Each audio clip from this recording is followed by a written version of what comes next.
Every sunset in the evening signifies that new sunrise and a new beginning is going to happen. Good evening.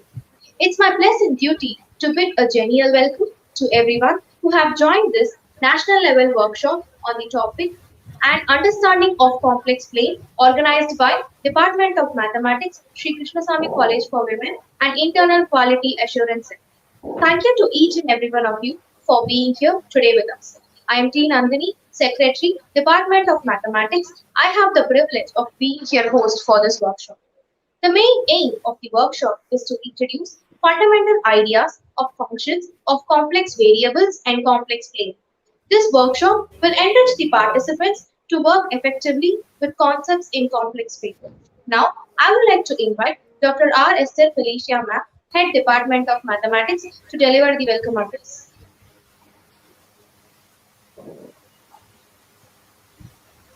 Good evening to one and all present here.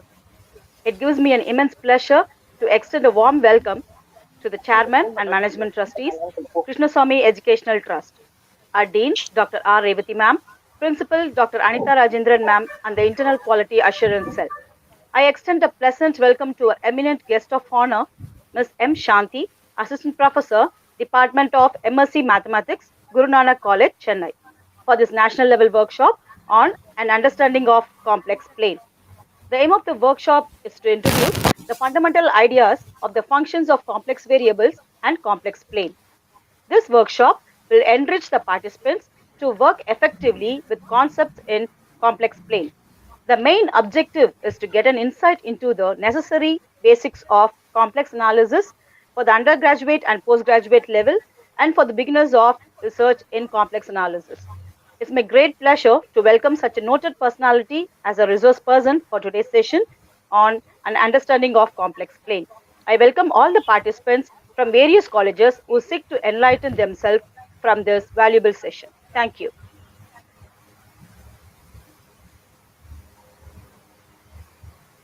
Thank you, ma'am. Now, I would like to invite Mrs. M. Tamararisi, ma'am, to deliver the introduction of our resource person.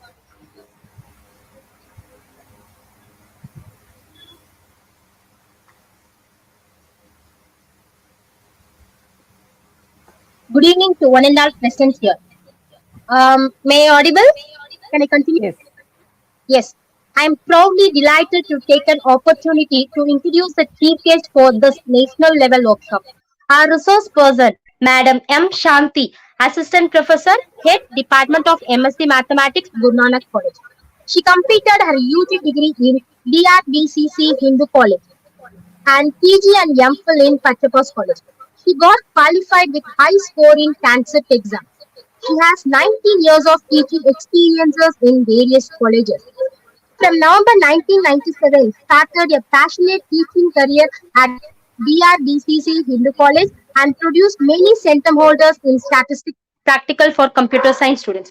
From June 2001 to 2012, worked in Geoff College and produced many rank holders, centum holders, IT professionals, bank professionals, and good teachers. From August 2012 to December 2013, worked in XA Engineering College and give a good result. From June 2015 to till date, working in Guru Nanak College by taking special care of students starting from admission and by giving extra classes to lay strong foundation in the subjects handled in each semester.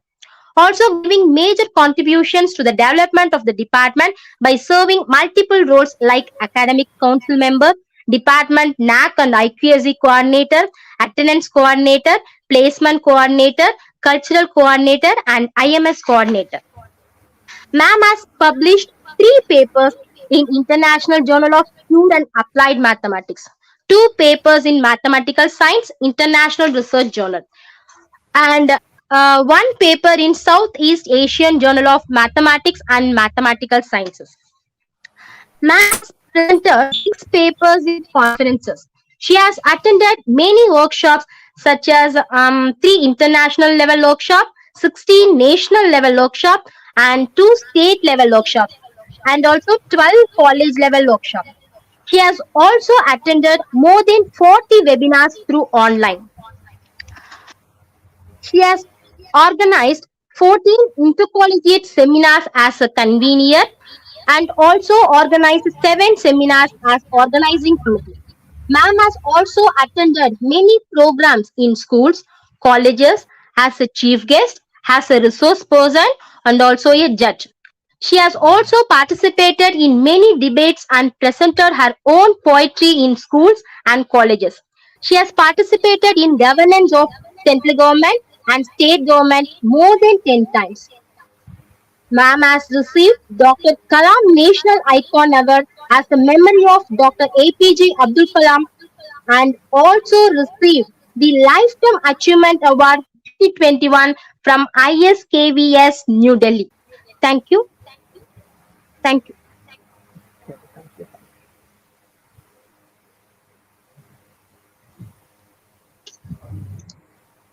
Thank you, ma'am.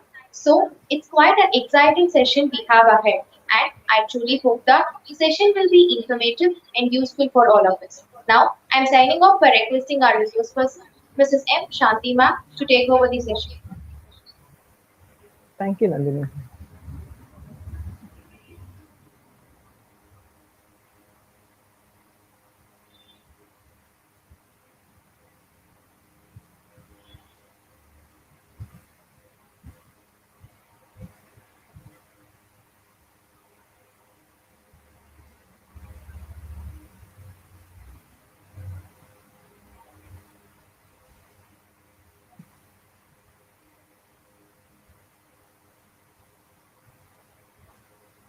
Is it my PPT visible? Good evening to one and all.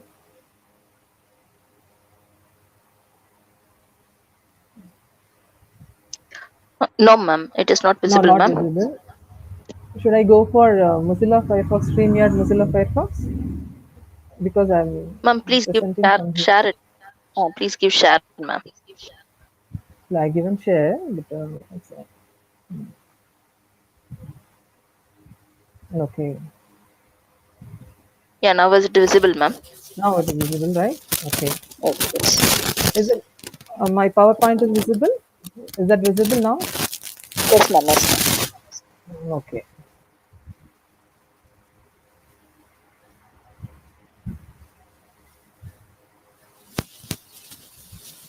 Thank you very much for the wonderful introduction. And I want to say that Tamilrasi is one of my students, and she was I mean a rank holder. Okay, so she was saying about rank holders produced by me, and in that class there are so many rank holders, and she was also one rank holder. Okay, so I'm very proud to say I already worked with Sophia ma'am and Tamilrasi in their college. They were working under me, so I'm proud to say that. Okay, thank you. I'll proceed to my discussion now. Okay, actually, so why I've gone for this idea of giving basics of complex answers mainly. Just I found that though I'm handling only PG MSc mathematics, okay, and there we have third semester and fourth semester they have complex answers, and recently because of the last 2 years fully with online classes in online class also somewhat fine, but still exams they wrote by online, so that the students without practice or I can say that is open secret, right?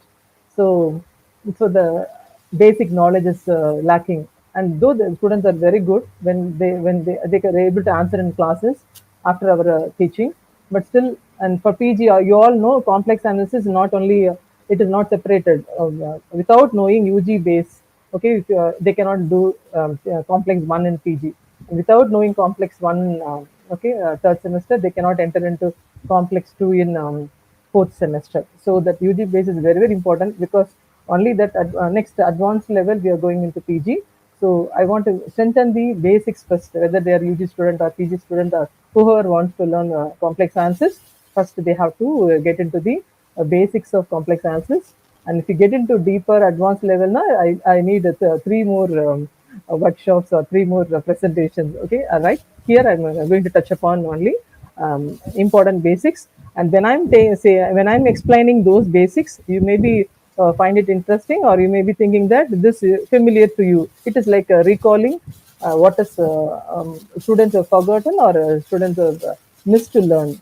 Okay, for the teachers, maybe you may be you may be finding it okay. Oh, right, this all we know. It's all very simple. Okay, I want just give the confidence in each and every student that they all can learn complex analysis with ease, and it is not a tough subject if you are able to understand it. It is a somewhat very interesting subject. And as we all know, and though in 1545 by Cardan, okay, right, there was a discussion about okay, introduction of a complex number of the form, okay, 5 plus or minus root of minus 15. But then later, only in by 17th end of the maybe starting of the 18th century or end of the 18th century, and Euler, okay, he only introduced that I notation, and later on, Gauss-Only made it very famous because he was using it for the fundamental theorem of algebra, which is not only there in algebra. That is a basic that you know that okay, a equation of that degree, but have that many, how many exactly how many roots it should have. In that discussion, and there was a discussion about how many complex roots lie. Okay, right? And then we all know complex plane. When I'm talking about complex plane, which is the base for everything, right? So complex plane, in that everyone knows if you say a set of complex numbers, and we say that yes, real number is part of complex numbers, only because of that I imaginary, then you call that as the complex number. So you can purely, if it's a real number, that also come under complex number.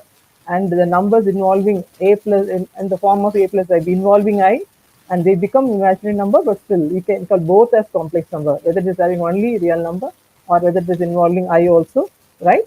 Yes, right. So this is a very important basic that everybody knows, right? Okay. Then you also know complex plane is also known as an organ plane. Okay, right? Okay. Then so, and complex numbers are having a vast, wherever you are using differential equations and which is involving partial different. You all know that if you are good at engineering level application oriented, okay, right, a subject, now you'll be very well knowing that there the problems are involving like partial differentiation or total differentiation according to the variables you use, right? And if there are more than one variables, you go for partial, right? In that case, is where differential equations involving to find some temperature, whatever it is. There are some application-oriented problems in engineering. There, wherever you use differential equation, surely there is a need of these. Differentiation where in complex also we have harmonic functions, and there we apply partial differentiation. Okay, so those properties of harmonic functions, where you all know which satisfies Cauchy-Riemann equations, okay, which is the real and imaginary part of an analytic function there. Okay, and that basic is applied. So directly or indirectly, we are using complex analysis in the application-oriented subjects also, like engineering subjects also. Okay, right? So it is, you can say that it's a part of differential equations also, right? And then very simple how we are plotting, because generally students, if I'm asking to plot any point in a graph now, they know that if it is a graph, you have x-axis, y-axis, so that you can plot a point. But complex also is the same thing, like okay, it is two dimensional. You have if you are treating x-axis the real axis and y-axis the imaginary axis, the same way how you draw a graph. So whenever you're plotting a complex number in a graph, obviously, and you call it as suppose 1 plus 2i is your complex number now, then you say that as a coordinate, you can call it as 1 comma 2. The same way as you mark this real number system, how you mark a point, okay, right, as a coordinate in a quadrant. The same way you can also mark the complex numbers. Okay, right. You're calling it as 1 plus 2i, but actually in x-axis it takes the measure 1 and y-axis it takes the measure 2, and therefore in combined it can be called as a complex number 1 plus 2i. And when you're marking it as a point in a okay graph, it is like a coordinate 1 comma 2 point with the coordinate 1 comma 2. So this basic you all know, and you all know you have four quadrants, so that both a plus ib, na, both a and b are okay having positive, okay, right? They are both positive. It comes in the first quadrant. You all know that if the, x-axis it is negative, real part is negative, and the imaginary part is positive. It comes in the second quadrant, and both are negative. The mark that complex number will be marked in the third quadrant. And as you know, if real part is positive and the imaginary part is negative, you are going to mark that in the fourth quadrant. These are the basics which you all know. The same way, and you must know whenever you're dealing with Z as a complex number, and immediately you should know that how to find the conjugate of it. That plays a major role, because when we are calculating the argument of a complex number, you need to know that, okay, so there is a relation between R and the product of the complex and its conjugate. Okay, so you must know what do you mean by Z bar. Okay, right? So whenever you are marking Z equal to x plus iy as a complex number, okay, then obviously the conjugate na, as you all know, when x plus iy la, when you're making, right, the imaginary part is negative, then obviously you will be getting the conjugate of it. That everybody knows, right? What is the you can say that it is a conjugate, or even you say that power minus 1, whatever it is. Okay, you say that it is the conjugate. So z bar, you call in the name of z bar, so that this is the graph of it. So x plus iy, now see that you are having a same measure. Common measure is yes, x. Real axis, it is only x measure, whereas in imaginary partner you are having y. Okay, if it is y, now you are marking it here. Whereas you know that in complex conjugate, now your imaginary part is becoming, if it is plus, now it is minus here. So obviously it is coming to this side. Okay, you are coming, Excuse me, ma'am. marking it here. Yes, Excuse you, ma'am. yes, ma'am. Are you showing any PPT or anything? Yes, ma'am. Yes, I'm explaining with the PPT only. Are you not able to see that? No, ma'am. No. We are not able to see this. Oh, I'm explaining with the PPT only. It's showing But that. your screen is visible, ma'am. But I'm showing a PPT also. Okay. No, ma'am. Let It is not visible. not You're visible. sharing the Let me screen. show it. Yes, yes. Okay. You have Let shared me your check out. Windows, ma'am. Okay, but this PPT is not visible. Okay. I escape and come back, Yes, right? ma'am. Yes, ma'am. Okay. Yes, ma'am. Should I stop share and come back? Because I Yes, ma'am. already kept it open. Okay. So let me share again. Okay, ma'am. Okay.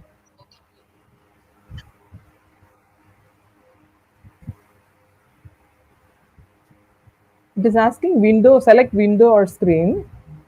Yes, ma'am. Yes, ma'am. So Give Windows, ma'am. uh, is it visible now? Wait a minute, ma'am. Is my PowerPoint is visible now? Wait a minute, ma'am. I will give Steam. Now it is visible, ma'am. Now it is visible. Okay, I selected actually screen first. Now I have selected PowerPoint. From that screen, I selected PowerPoint. Now directly PowerPoint I selected. Okay, is it visible now? Yes, ma'am. It is Shall I visible. go? Shall I go with? Okay. Thank you for saying. Actually, I was explaining, showing that. I thought I was showing it. Okay. So Okay. then I'll give a glance on that. Okay, so I think you might have followed what I explained. The same thing, I'm just showing that, okay, real number, na, when it becomes imaginary part is 0, your real number, real number is a part of complex number. And you say that imaginary numbers, if I is also involved, it's purely imaginary, and even both real and imaginary part of the complex numbers. And I've just explained you and how to draw, and how to plot the complex number in a graph. Okay, right?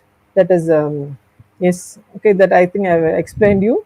And in the form of like, if it is a plus ib, or minus a plus ib, or minus a minus ib, or it is in the form of plus a minus ib. So all this I've explained as same as how you are plotting a two-dimensional point in a graph. The same thing which you are doing for complex number. Complex number is also, okay, represented in a two-dimensional graph, because we are treating x-axis as the real axis and y-axis the imaginary axis.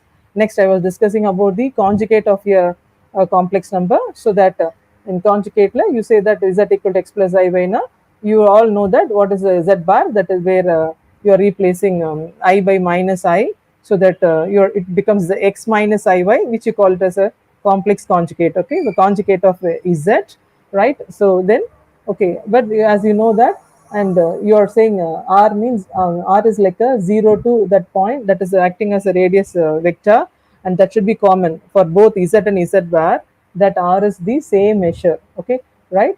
Only in terms of coordinate you call it as x comma y, here it is called as x comma minus y, whereas you are having the same angle.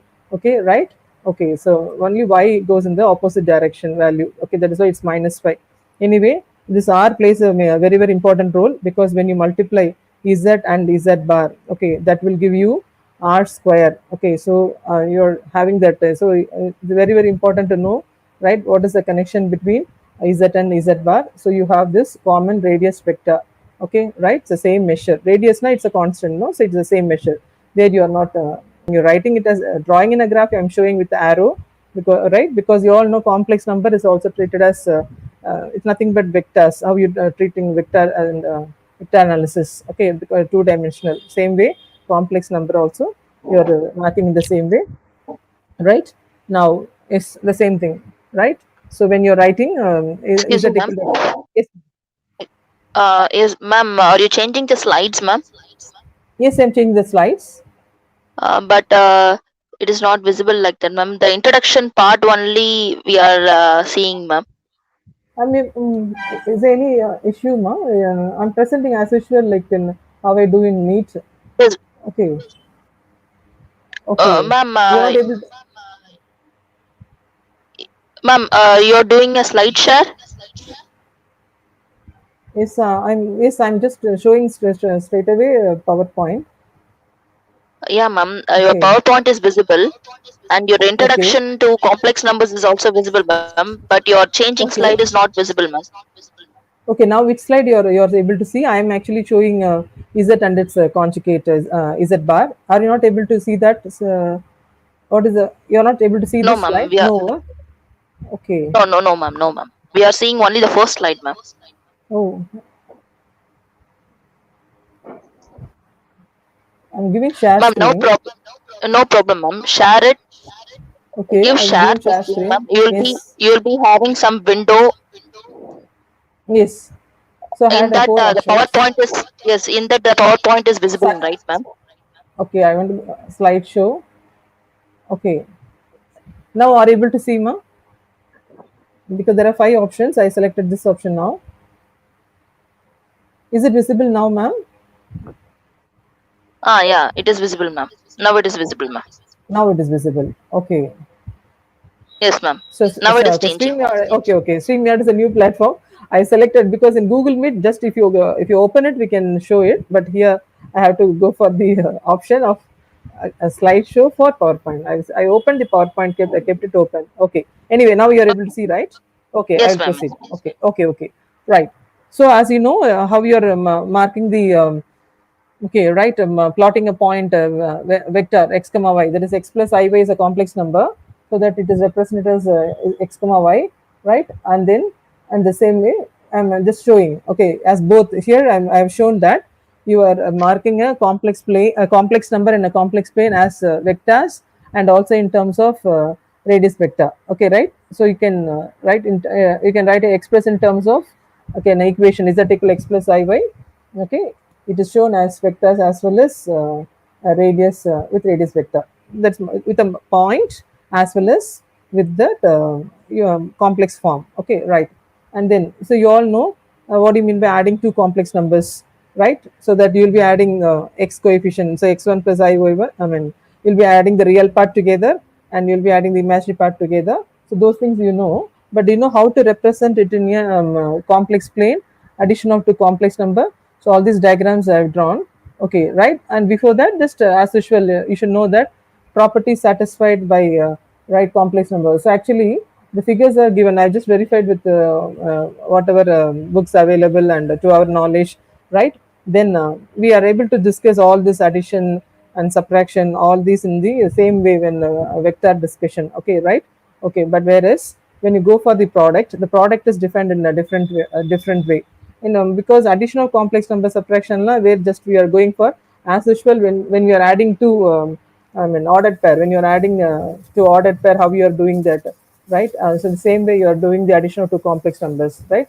Adding the two in two coordinates. Whereas if you are going for the product of two complex numbers, there it is not like a usual vector analysis discussion. That is why, and we are not able to I mean say in the usual diagram of vector analysis, right? So see that, because in product of two complex number, when you are multiplying a complex number a comma b and another complex number c comma d, na, the product is given by ac minus bd comma ad plus bc. So it is not fully involving scalar product, or it is fully involving vector product. Okay, it is defined in the other way. Okay, right?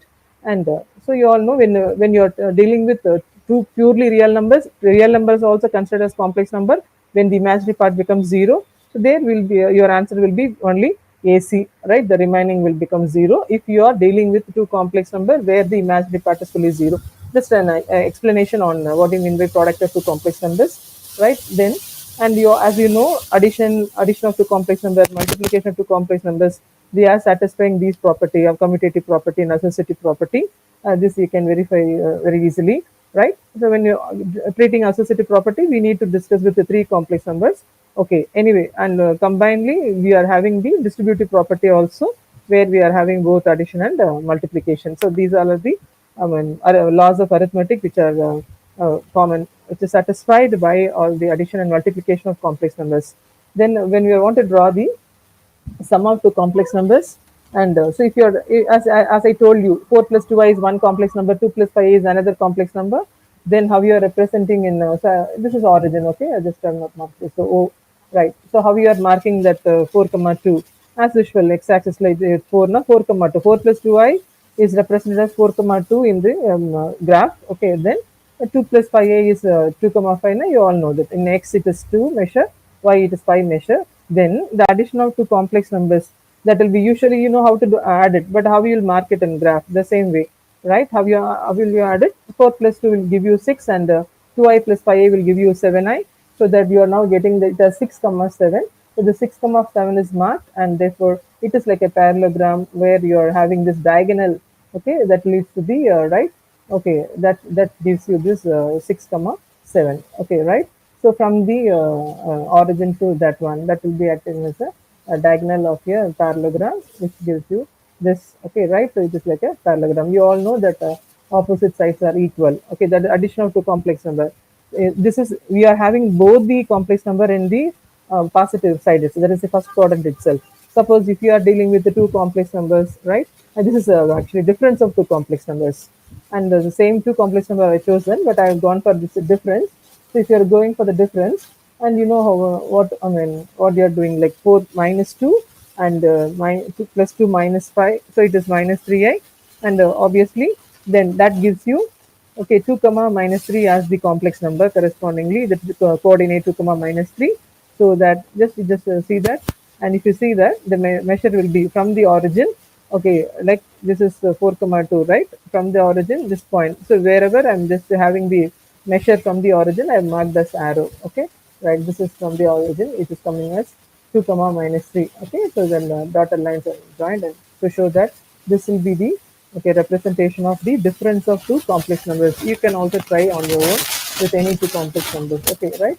Same way. So I've chosen the complex number in a different okay, like not in the not first quadrant itself, and first and the second quadrant. Okay, likewise in the different points I selected, and we verified, yes, in all these cases we will to show that, okay, how you are representing additional complex numbers and difference of two complex numbers is very simple. You can also try it out. Okay, right? So how you are this is the way we can represent the addition and subtraction of complex numbers, right? And then you all know, if you're multiplying two a complex number and its conjugate, that will give you model, and that will give you the what is it, modulus z square. Z into z bar will give you modulus of z square. That is nothing but our r square. Okay, right? That is what you call as modulus square. Okay, right? So see that. So you know that. Okay, when you're writing the modulus of a complex number, you all know. Suppose if a plus ib is a complex number, right? What do you mean by the modulus of the complex number a plus ib? Now we will say that root of a square plus b square, that is real parts, root of real part square plus imaginary part square.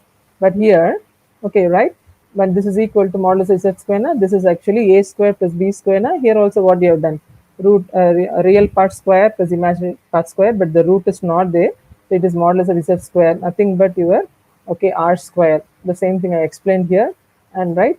So you are taking the complex number alpha as okay, right, a plus ib. In terms of coordinate, it is a comma b, and you know that I told you this is your modulus, okay, nothing but, okay, I told you it's as a radius vector. Vector we call this radius vector, whereas in complex number you're treating it as nothing but the modulus. Okay, how you are getting the modulus? That nothing but you're squaring. You all know the right angle triangle. What do you do that? How will you find out the hypotenuse square? Right, you know that adjacent. Okay, for the theta it is opposite side, right? Opposite square plus adjacent side square will give you the hypotenuse square. That hypotenuse is nothing but our r, that is our modulus. Okay, modulus of the complex number, so that we are getting it perfectly. The same way we can define the argument of a complex number. Actually, argument of a complex number, where we are getting it as theta. We want theta na. First of all, we have to define tan theta, because you all know this is, I told you, know, this is alpha a comma b na. In x-axis it is a measure a, y-axis is taking the measure b, so it is a comma b written, right? So how we are finding out the tan theta? Tan theta is opposite by, okay, adjacent, so it is b by a. When from the tan theta equal b by a, we can easily get theta. What is theta? That is the angle here. So it is tan inverse of b by a. It is simple. This is every mathematics student can do that. Okay, right? So the same thing I have shown with an example. Okay, right? So that here you can see that 4 comma 3 z, and okay, and just shown that what happens, like z into z bar is also nothing but r square, right? So when I do that, okay, that is a plus ib into a minus ib, a comma b in a comma minus b, a square plus b square, nothing but root of real part square plus imaginary part square, root of 25 5. So that gives you the radius vector, which is common to both, right, z and z bar. Okay, so same way tan theta b by n, here opposite side to that angle, actually angle will come here, so that it is 3 by 4, and so theta is tan inverse of 3 by 4. The simple calculation. So likewise, we have so many important properties. These properties which dealing with modulus of the complex number are actually used in the research when you're dealing with the equations, inequalities, right? So we are applying it, okay, right, for the derivation of any theorem or results, okay, right? So there we are using it, so everybody must know it. Even in your subject also, you'll be applying it somewhere, okay, right, when you're dealing with your complex subject, okay, right? So this is very simple, basically, where we start now.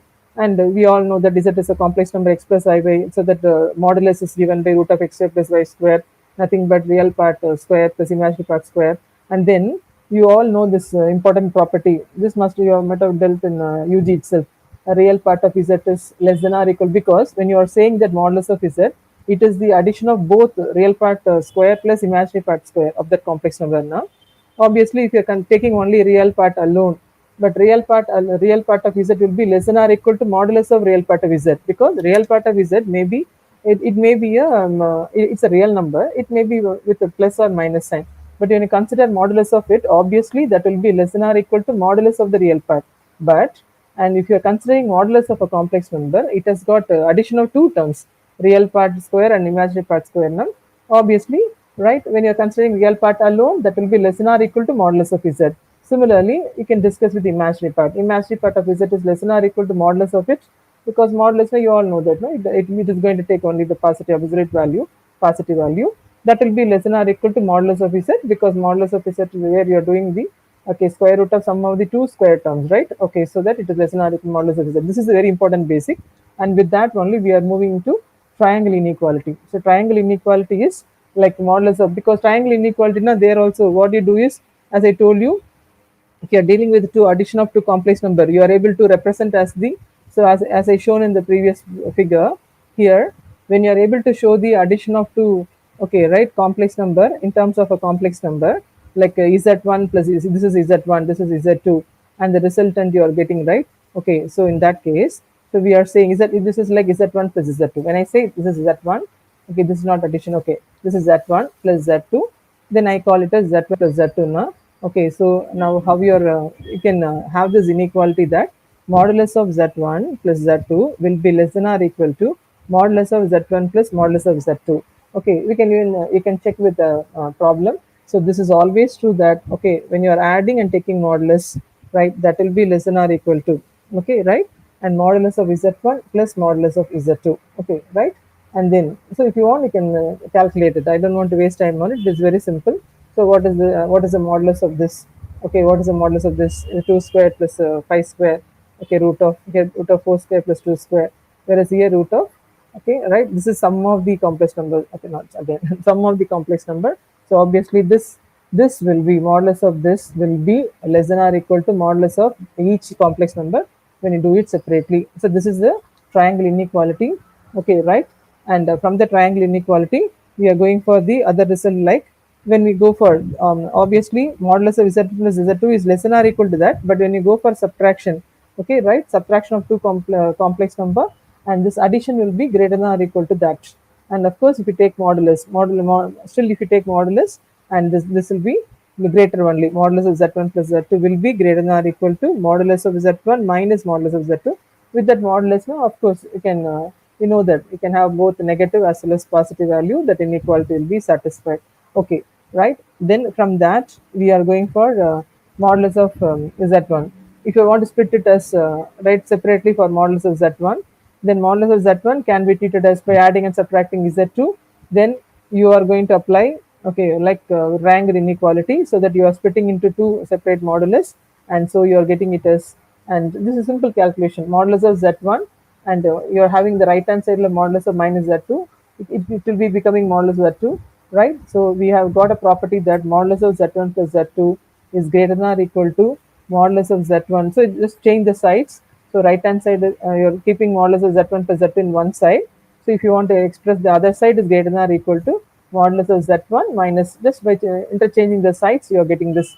Very simple. And then you are having a simple argument that whether it is modulus of minus z2 or modulus of z2, both are same, because when you are, that minus is observed in the absolute value, right?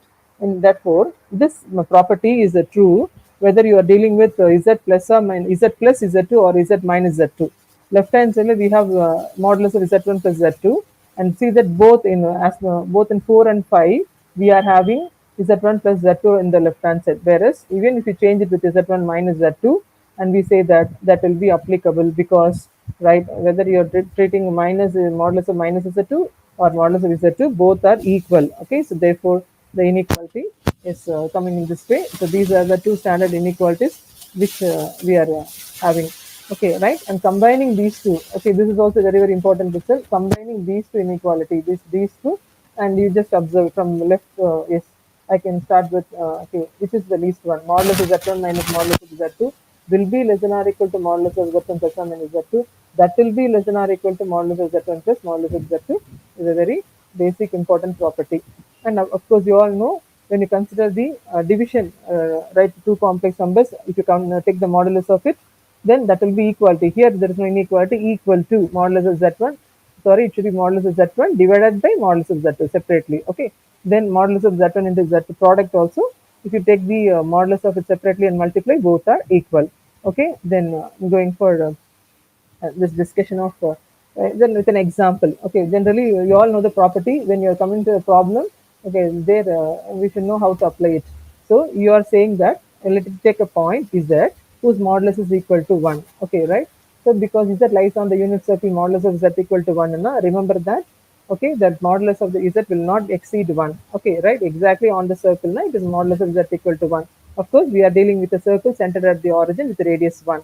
Right. So you say that we know these two inequalities are true now. Why don't we check it with this? Yes.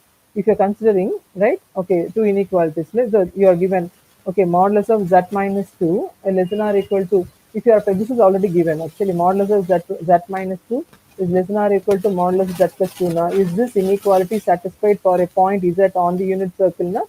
Yes. Just to replace modulus of z, because we know this inequality, modulus of z minus 2 is less than or equal to a modulus of z1 plus modulus of z2. Then modulus of z, we can replace it with 1.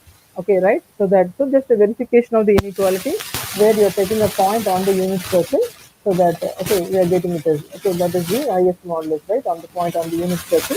Okay, right. Inside, if you take a point inside that, that will be a region bounded by it. There also the modulus will be, modulus of that point will be less than 1. But this is particularly where you are taking a point on the circle whose radius is 1, circle radius is 1. Okay, and the triangle inequality is very familiar. I told you with this only we are going for the other inequalities, right? Modulus of z1 plus z2 less than or equal to modulus of z1 plus modulus of z2. Can we generalize it now? Yes. This is involving only two variables here, two complex numbers, whereas you can go for, right, generalizing to up to n or m or n plus 1, whatever it is. That is by applying, you all know that. We can treat that, okay, m variable in one bracket and the last one is in the separately.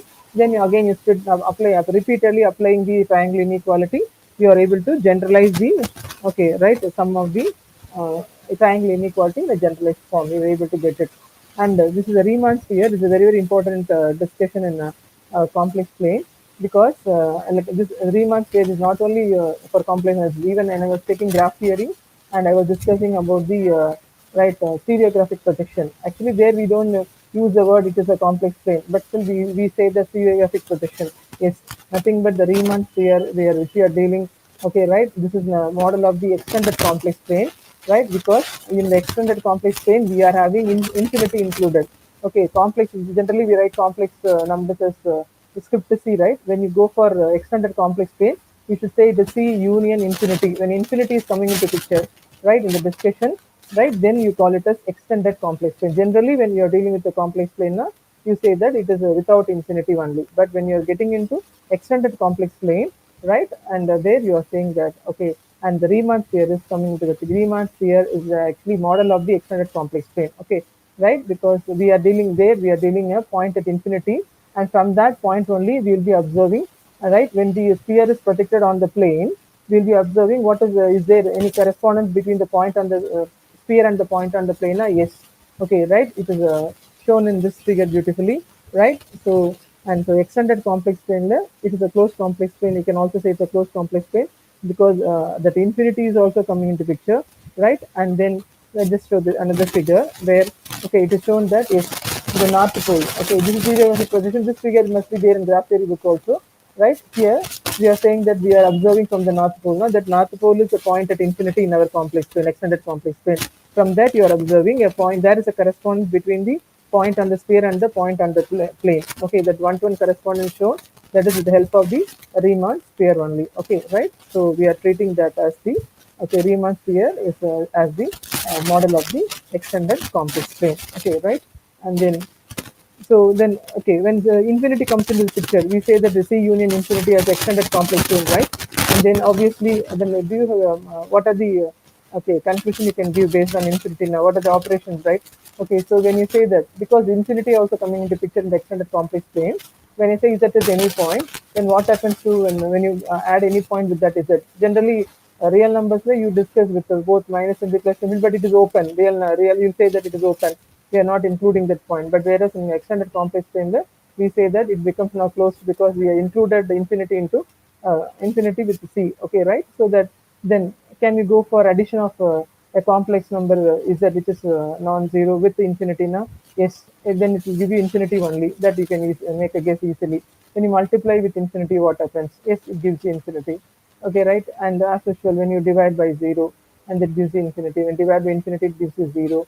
Okay, right? So these things you all must be familiar with usually in generally in real numbers, right? Okay, so now it is applicable to complex numbers also, right?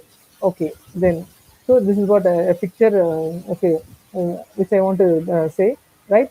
Okay, so when you're considering like interior of a circle and exterior of a circle, okay, right? And then okay, E is a neighbor infinity. So actually, and when you're considering the neighborhood of infinity in the extended plane, okay, right?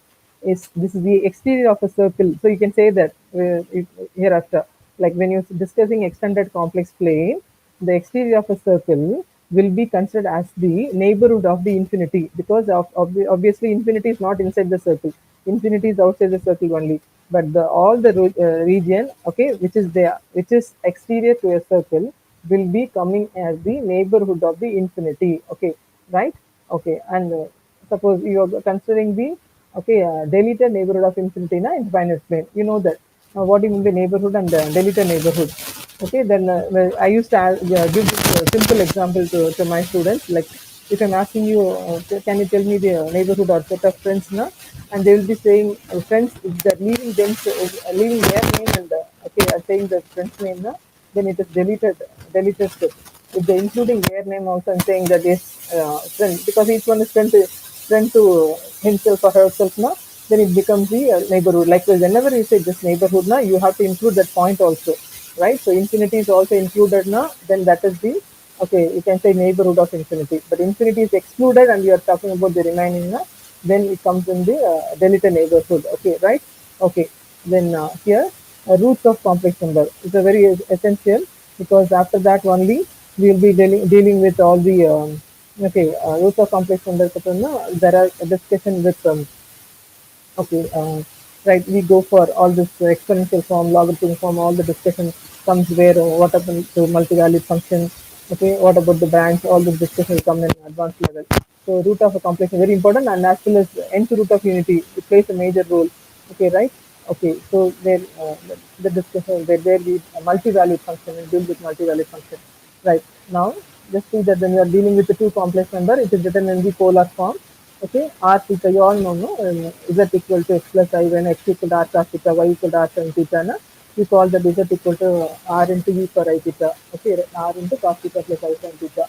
If you're dealing with the two complex numbers, both are in polar form, then, right, and we say that both are equal. Generally, if I'm giving two complex number in Cartesian coordinates, one is x comma y, another one is x1 comma y1, another one is x2 comma y2. No, when you say that these two are equal, na, everybody will say that x1 equal to x2, y1 must be equal to y2, so that they are equal. But whereas if you are dealing with the two complex numbers and they are in the polar form now, then how will you say the equality between them? Now here you have to say like, and the radius must be exactly the same. If that is r1 equal to r2, then modulus radius vector, that means modulus.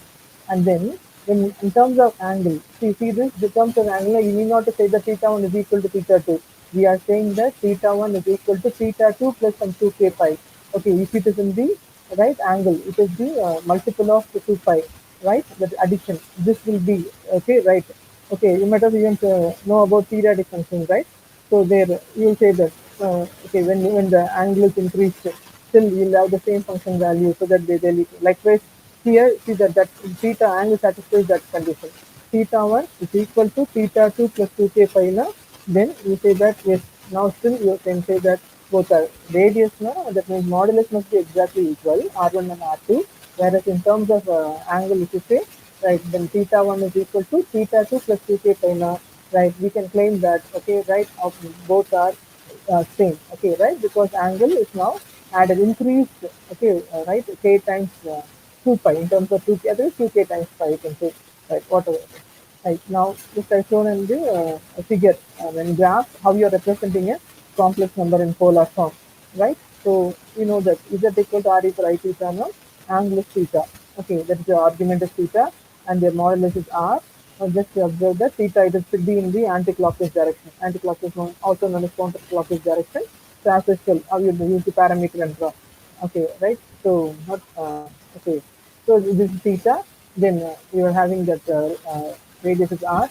So that you mark that point as that is r e for I theta. Okay, that is the coordinate. How you are marking, and it should be in a circle, right? Obviously, because we are dealing with a circle centered at origin and radius. Okay, radius is r. Okay, that this is the correct representation of z equal to r e per I theta. And then I answered the heading and just given that we are dealing with the roots of a complex number, right? So when we want to say find out the roots of a complex number, right? And let us say that okay, and the root is okay, nth root of any non-zero complex number, is that not equal to r naught e for I theta naught? Particularly, I'm selecting that not, that will be a complex number which can be represented as r naught in the e for I theta naught. No? Then okay, right? We say that when n as one of the values, nth root of any complex number, no? At a time, just if you are saying n takes 2 or n takes 3, okay, then you are finding out one root. When n is equal to 2, that gives one root. N equal to 3, that gives one root. Likewise, right, we can find out nth root of, okay, start with nth root of z naught. Okay, yes. So I'm saying z naught. So if your complex number is z naught, and then okay, z power n is equal to z naught now, right? What do you mean by z? Then z is equal to z naught whole power 1 by n. Okay, so nth root of z naught. Okay, right? So that how you are writing in terms of complex number polar formula, r e for I theta, z naught is r naught e for I theta naught. So this power n raised now, it is giving you r naught e for I theta naught now. For each value of n, you are going to get the root of it. Okay, so a simple calculation. So how you are finding out the nth root. Okay, so when you are saying that z is the nth root now, and your z naught is actually, I told you, z naught is z power n. Z naught is z power n now. you want to get z now, you are raising to the power 1 by n now, then it is like this, right? Whereas remember that the angle, when you're talking about argument, argument now, in what is the difference now? R power n is R naught, whereas when you go for this n theta, your angle will be, see, remember that in Euler's formula is applied. Okay, you all know the D modulus, yeah, right? What is that? E plus cos theta plus I sin theta whole square, and now what do you do? What do you do that? Cos n theta plus I sin n theta, right? So likewise, n theta naught here, the theta naught plus 2k pi is added. That is why I was explaining you then how the equality comes here. Okay, so that z power n equal to z naught now. Then you say that these two are equal. Like how you say z1 equal to z2 now, right? The radius, the modulus will be exactly same. Whereas in terms of argument, if you discuss that will be having a difference of 2k pi. So that we are saying that theta it can be written as theta naught plus 2k pi. Whereas we are finding the nth root so that it is divided by n. Okay, and so z equal to it is r naught power n, and of course you know that. Okay, how you are writing it as r into e power I theta na, here this is not theta, this should be in this form, right? So for k equal to, actually k takes all the integers negative as well as positive and 0 na, but we don't want repeated roots, so that you want only the distinct roots na. You take k values as 0 1 up to n minus 1. Remaining values are not necessary because you are which is involved, exponents is involved, and whereas you know that e for I theta na, it is cos trigonometric function cos theta and sin theta is involved. So you know that when you are having the same value with the negative and positive, it will be repeated, and therefore we are stating only k equal to 0 1 up to n minus 1 only. We need not to go for all those values. Actually k can have this value, but when you go for the distinct roots, and we are considering from 0 to n minus 1 only. So okay, right? And then after this nth root of unity, because we all are again and again cube root of unity, fourth root of unity, all this discussion will come. So if you want to represent for I mean the previously I was telling about, okay, a root of a complex number, particularly can you discuss with the root of unity na? Yes, so that one can be expressed in the complex number form, then you are taking the power 1 by n, okay, right? So that you are going to get the nth root of unity. Okay, so see that it's a big, it is written. Okay, where you are having three roots. If it is okay, 1 power 1 by 3, if you want now, that will have three roots. So this is for the three roots. First figure is for three roots. And second, this is fourth root of unity. This is for how many? How many you have? This is for n equal to 6, sixth root of unity. Okay, likewise you can go for even 8. So that see that how it is represented in graph. Okay, right? So you are having the circle, okay, whose radius is 1, centered at origin, and then these will be the roots. These will be the roots, right? You all know if omega, if I'm saying cube root of unity now, the roots are, you'll be saying 1 omega omega square. Maybe here we are given that because with reference to 3 internal omega 3, omega n is given. Okay. But generally, if you are having only one problem, dealing with one problem, you say that the roots are 1 omega omega square by solving it. This is how you also solve, right? 1 power 1 is written in the form of 1 into exponential, it is e power, how you say the e power I into 0 plus 2k pi, that will give you, right, 1 only, no, but still you can write in the exponential form. Then you are applying in power 1 by n, so that it becomes this form, right, as I discussed in the previous. And then e power I to 2k pi n, whereas you are taking k equal to, if it is exactly for 3 now, what are the possible value now? K equal to 0 1 2, you stop with 2. If you are if you want to find out the nth root now, the k takes the value 0 1 up to n minus 1, right?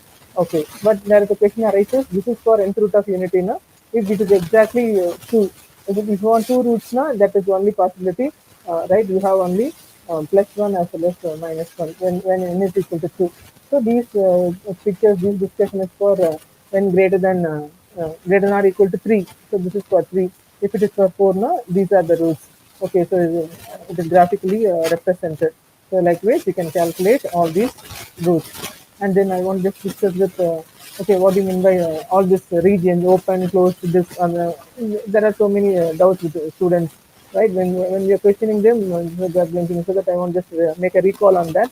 Okay, so on complex plane, you deal with open disk and deal with delete open disk. The picture itself here, please assume that in this picture, then we are having a dotted boundary now. That means that boundary is excluded. So that we are having only the region bounded by the circle, which is known as open disk. Remember that a circle now, it is only a if you are saying say circle equation now, that represents only the boundary. Okay, whereas now we are dealing with the region bounded by the circle now, but still it is an open region, so that we call it as open disk. Okay, right, which is at the center at Z not the radius r. Okay, here the boundary is excluded, that is why it is open. Whereas here, not only boundary is excluded, you are saying that it is open disk centered at Z not with radius r, but you cannot call it a simply open disk if you are omitting Z naught. The center point Z naught is omitted, so you can call it as the deleted open disk around Z naught. Okay, right. So the same thing. And if you're writing it's very important. How will you write in terms of inequality now? You say that, okay, this should be, what is the modulus of Z minus Z naught less than R? This is the representation of an open disk. Okay, center at Z naught, radius R. Okay, it's open, remember that it's less than R, because we are considering only the points inside it. Obviously, any point inside this open disk will have the modulus, its modulus less than R only. Only on the point on the boundary, the modulus of that point will be exactly equal to R, as we discussed in the circle, right? Whereas less than R. But how do you represent this deleted open disk in terms of inequality now? Obviously, only for the, you all know, no, point circle, the point, the center point. If you're saying the center point, single point, you can say that it is a circle with radius 0, right? The center point now. Okay, that point is omitted now. Obviously, your open disk will have this, okay, that is represented as modulus of Z minus Z naught less than naught, but the 0 less than must come, because we are not having, except at the Z naught, all other points will have some radius greater than 0. So we are omitted this point. Therefore, this is the correct representation of the deleted open disk 0 less than modulus of Z minus Z naught less than R. And I can tell that if you are dealing with in PG, this is also known as deleted open disk, which is treated as the annular region. Okay, whether this is your PG. Why? Because even you are having this inequality, we are omitting one point, and this point is shaded now. Like this is between two, like you can say that this is between two circles, concentric circles. Whereas one is with radius 0, other one is with radius r. The region bounded between them is nothing but annular region. Okay, right? Which is given by this. Okay, so this is also known as annular region. And in other words, it is also known as deleted open disk. Okay, right? Around Z naught. Why it is deleted now? We are omitting Z naught. Okay, right. Yes, and it's also known as punctured disk. Yes, we have punctured it at one point. That means omitted that point. So this is also known as punctured disk, right? And I want to say here itself, because I have not drawn separate figure. Suppose if I am saying if there are more than one hole is there, okay, no? Then you can go for calling it as, right. Okay, that in a PG we are dealing with multiply connected region. This is like simply connected region. Whatever point is right from this region, if you draw by a line, that will lie within that region. Therefore, it is also known as simply connected region. Whereas here, if I go for the right, this is known as, actually this is doubly connected annular region, because here you have a, okay, right, when you're considering the complement of this region, there you have one interior portion, one is outside, one is bounded by this. So one is here, another one is outside this, the complement of this region. So this is also known as doubly connected region, because when I say complement of the shaded portion, one is here, okay, right, and the other one is exterior, one is within that, okay, right. So in no way you can take a point and here there is not connected. Again, the complement with respect to the extended plane on the right connected, and here the complement, you just say just outside the circle will be the one complement. Okay, so like how you say in graph theory, right, connected. Likewise, okay, whatever you point you select from that exterior region, that will be connected to itself, connected now within that region. And therefore, whereas here, if you say that I take 1 point from the exterior region, I take 1 point from this, which is also not included. This is also a complement region, right? So we have two components, like here one, there one, therefore, and the points taken from the two different components will not be connected, and therefore that will be considered as the doubly connected region, not a simply connected region. If there are more than, suppose there are two holes, we are omitting 2 points now, and each hole will be considered as two components, and then other outside one component, that will be 3 components, and therefore that will be called as a triply connected region. Okay, likewise it can increase and discuss. Okay, when you're dealing with theorems, right? And then, okay, there is a discussion with what do you mean by open region, not open region. Okay, right? This is a basic definition. I want to just recall when you are considering a, okay, right? Yes, so we are considering a region. Like when you say that open, if you are considering the neighborhood of that any point in that region, that neighborhood lies entirely inside that region, then you call it as open region. I think you all know that the simple logic, you all use it. Okay, maybe in for theorem's sake, right? When I say that in okay, open, if it is contain open subset, Okay, open set. If you want to argue that a set is open, you say that it contains open ball or open set.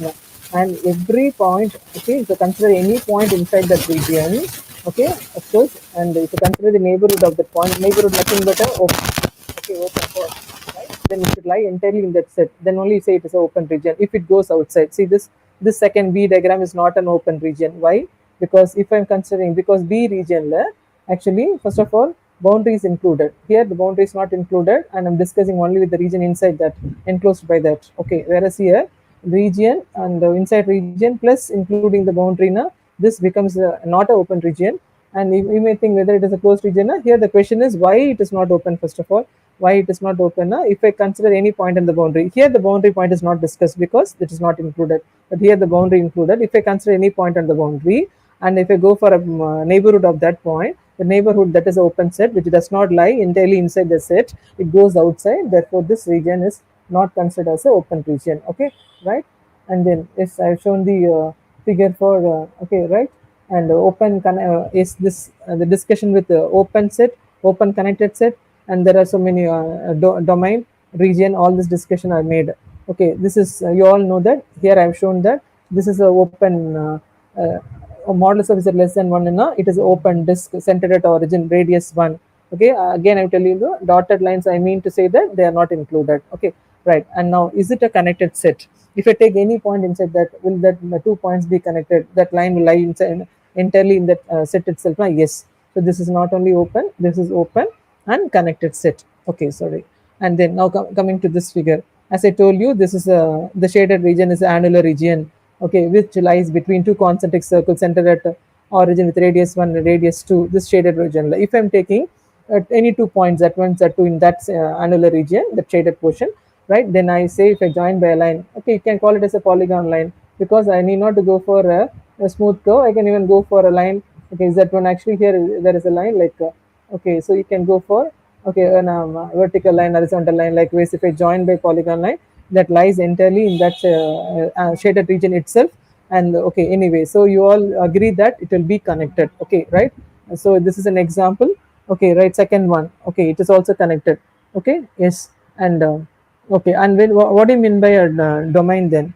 Okay, the boundary, no boundary point included, only open, and you are talking about, okay, so non-empty open set that is connected is called as a domain. Open set, now you all know, and it is connected also now. So remember that open and connected is called as a domain. Okay, right? So most of the theorems which we are dealing, okay, right? Maybe domain, if you discuss now, is open and connected, right?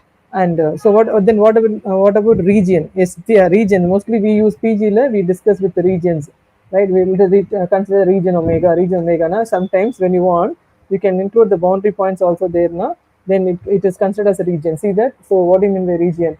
Region, na, it can have, suppose it can be fully open without any boundary point, or it can include some of the boundary point, or it can include all of the boundary points. All these possibilities there for the region. Okay. Whereas domain, now obviously it must be open and connected only.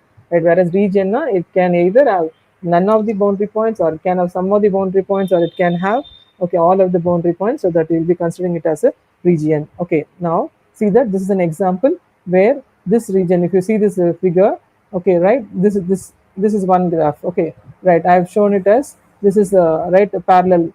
Okay, this is with the a comma 0. I marked it here. This line again, remember that I've taken the two real part of modulus. This is the figure for a set of all z such that z is a complex number, and modulus of real part of z is greater than a. Right. This together only this is a figure. Why? Because modulus of real part of z greater than a. Na, what do you mean to say that? Yes, here you have, and the value of z is being, okay, right? It is when you go this side, okay, it is less than. Okay, it goes this side, greater than, no, so it is less than minus a. Here it is greater than a. Okay, because it is modulus is there here. Okay, you know that minus a less than, okay, minus a is okay, it should be less than minus a. Now what mean that? Okay, this value of real part of z, okay, lies this side and this side. Okay, right, you can write the inequality, no, split and right. Okay, then, okay, but we say that is this open? Is this an open region? Okay, open. All right, and here boundary is not included. Okay, right, we are not saying equal to. We are not saying it is greater than or equal to a. We are not saying it is less than or equal to minus a. Equal to is not there. So obviously this value, in this line where exactly z takes minus a is not included, where z takes exactly a is not included. So if this is only open, it's open, it's correct, but it is not connected, because if I take any 2 points with both this shaded region, this shaded region together only represent the given set, right? Okay, it is an open set, but it is not a, okay, a connected set. Why now? If I take any 2 points from this region, now I can take 1 point from here, 1 point from there. But if you draw by a join by a line, the line is not fully contained in that set itself. Okay, it goes outside, right? And therefore obviously this is not connected, so it is not a domain. Open but not connected, so hence it is not a domain. Whereas this figure, you see that, okay, here this is a set z equal x plus I y, where y is less than minus x. Okay, y less than you're given that y must be less than real part of z is real part of z is equal to minus of imaginary part of z. Okay, in that condition, right? When you're having this again, this figure here also we say that, okay, but here actually it is open and connected, because this is one on the same side. If you take any 2 points, of course it is going to lie. You can try out this figure, you can note down, you can try out. Sorry. Like okay, likewise I go for the set where it lies between a to b. Okay, here is it open now? We agree that will it be open? We are including okay, we are not including this a. Okay, where real part of z less than or equal to b is there, so here the boundary is included. Okay, so can you call it as first of all, this cannot be a domain. Why? Because though we are not having z equal to a, we are having z equal to b, real part of z is equal to b, so that then this boundary points are included, therefore obviously it is going to be, right, only a region. Okay, right? And this infinite strip is called as, that why it's infinite strip. Okay, the value of okay, x la we are defining from a to b, whereas y value is going on. Okay, right, both sides, so it becomes an infinite strip. Of course it is not a domain, but it can be considered as a region. Okay, either this boundary is not there, whereas this boundary points are included. Anyway, some of the boundary points are included, obviously it is a region. So likewise, okay, you see this is a figure for real part of z less than a, right? Okay, so this is a, okay, this is one, it is like if you're considering from okay, we have real part of z less than a. Real part of z, that x-axis you are checking out, the value should be less than a, na? Right? Okay, this figure here also we can say that. Okay, and here this of course this boundary points are not included. Okay, right? And is it a domain or a region? Okay, it is a domain. Why? Remember that here I'm stopping, but it is not over. Here actually b up to b it is over, stopped, whereas it is not stopped. But because of the diagram, I am closing, stopping here, but it goes on. You all know that it goes on. Okay, right? There is no boundary here. Okay, it goes on. Therefore, this is also, this becomes open and connected. Hence, it is a domain. Okay, right? And then, so like with this picture, you see that here. Okay, just I'm showing extra examples. That's all. Real part of is less than or equal to a. Okay, are they same? Oh, yes. Here, yes. See, I want to show the difference between these two. Okay, right? Okay, so but this is a region, whereas this is, see, same thing. Okay, right? Only one difference here. I'm not including this z equal to a, whereas I'm including z equal to a. Real part of z less than a is a domain, whereas real part of z less than or equal to a, if I figure it drawn, then this way in the left both are having not having boundary, it goes on, whereas in the right side, if you observe here, a this line is equal to a, this is not included here. Okay, whereas here it is included, therefore this becomes a region. This is not, cannot be called as a domain, whereas this is called as a domain. Okay, so likewise, and so what do you mean by a bounded set? Okay, right? So bounded set now is, that every point of s lies inside some circle modulus of z equal to r, otherwise it is said to be unbounded. Okay, so if you want to call a set as bounded, okay, that should be lying inside some circle with radius r. No, of course I say that is called as a bounded set. And whereas this is, now there is an example for set. Now I know, that, no, that set can be basically whether it is a domain or region, it should be a set. And then you are having a discussion whether it is bounded or unbounded. If you are dealing with the region, if it is unbounded, you are going to call it as an unbounded region. Okay, if you are dealing with a region which is bounded, satisfying the bounded set property, now it is going to call it as a bounded region. Anyway, the same discussion. Now you are going for the region which is unbounded. So why you want to say this is the region which is unbounded? Okay, right? Okay, real part of is greater than or equal to 0 now, then it goes on, it's a region only. But in the previous discussion, I was not talking about this. I was simply saying difference between domain and region. Whereas here I'm saying region is no doubt it's a region.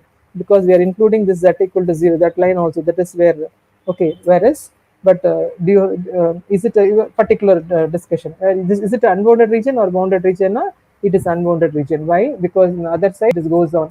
Value real part is greater than or equal to 0, you know that it is, there is no boundary on the other side. It goes on, and therefore, obviously, it is unbounded region. Okay, like this is an open set. Okay, you know that. Okay, so now the inference strip is not a domain, but it is a region. Okay, right. When you consider this, okay, unbounded. This here also it is a, it is unbounded, right? It goes on, so it is unbounded. Whereas what about this between A to B? Whereas in this A is not included, and whereas in the B this boundary is included. Okay, so you mean to say it is a domain or a region? It is region, right? Okay, so and this infinite strip is a domain. This one I already made, and here also it is not. It is between A and B. One boundary is not included. Okay, right? So it is a region. Okay, that discussion I already made. Okay, anyway, now coming to this, now differentiation is the very important discussion. Differentiation of the complex, differentiation in the complex plane, right? Okay, because when we are entering into analytic function definition, and we all say that what is the definition of analytic function at the point? We say that it must be differentiable at every point in the neighborhood of that. Okay, if I'm saying a function is analytic at z naught, now immediately the definition says that, okay, you must be able to find the derivative of that function at every point in that the neighborhood of every okay, in that neighborhood of that point.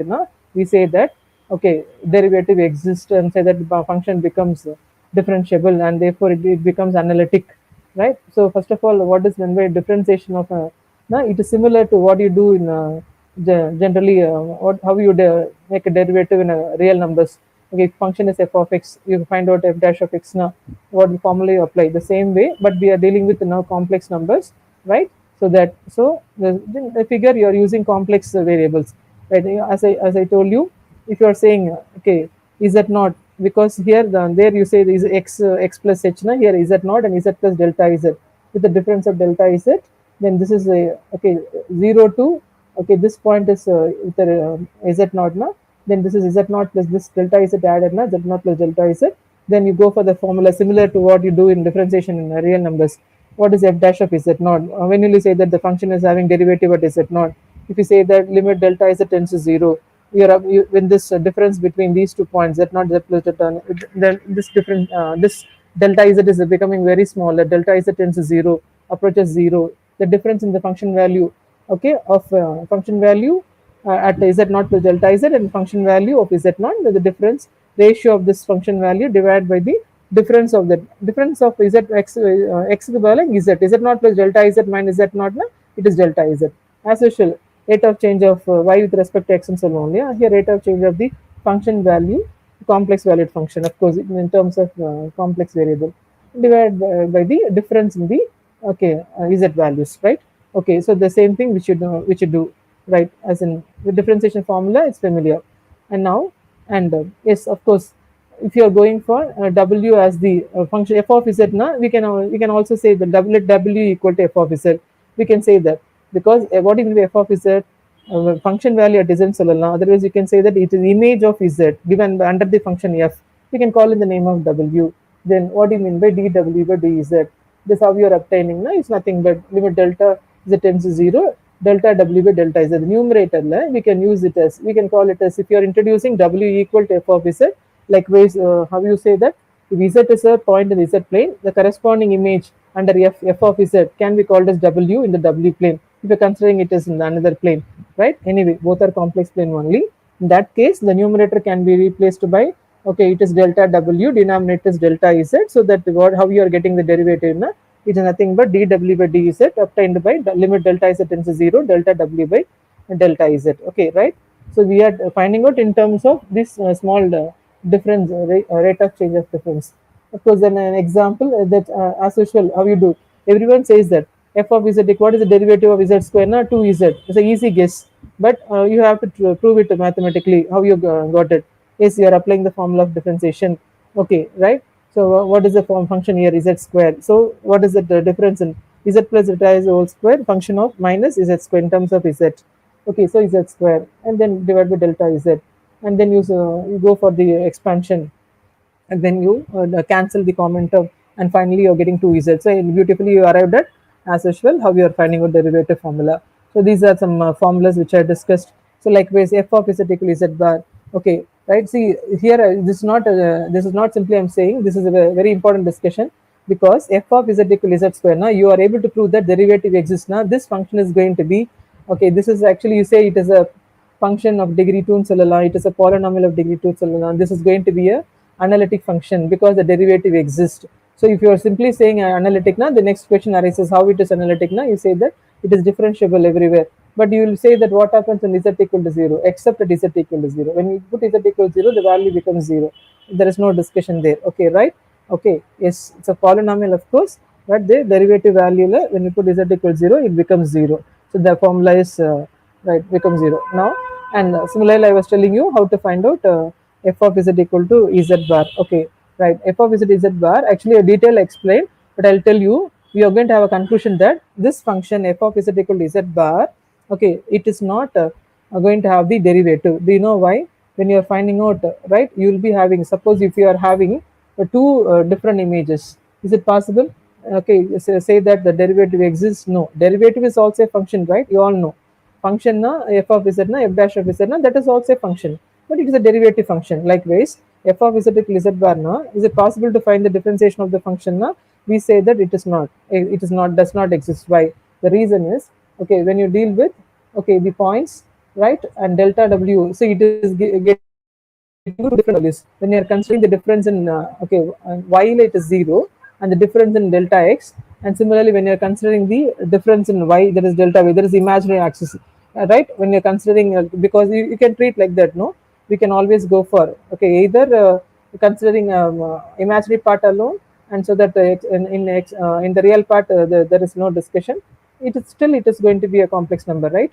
So in that, okay, if you're considering this, if you go for this formula, actually delta z bar, that is our function, right? Because we know the formula, what, how you are getting that, delta w by delta z, nothing but delta z whole bar divided by delta z, that is by the formula which we know, right? And then if you're calculating delta xz bar, then it is like bar na, you know that what is the conjugate na, it is minus you are introducing, and then you say that it is nothing but delta z.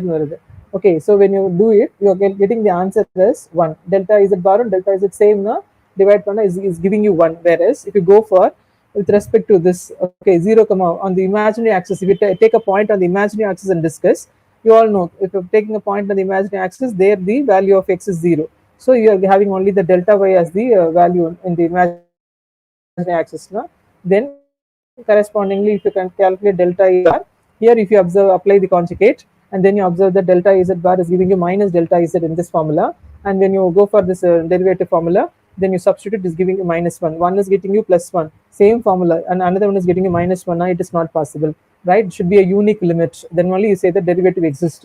So derivative is nothing but a limit value which must be unique, otherwise the derivative does not exist. So that we say that, so obviously this is an example where you say that the derivative does not exist. Now you say that this is not a analytic function because derivative does not exist, right?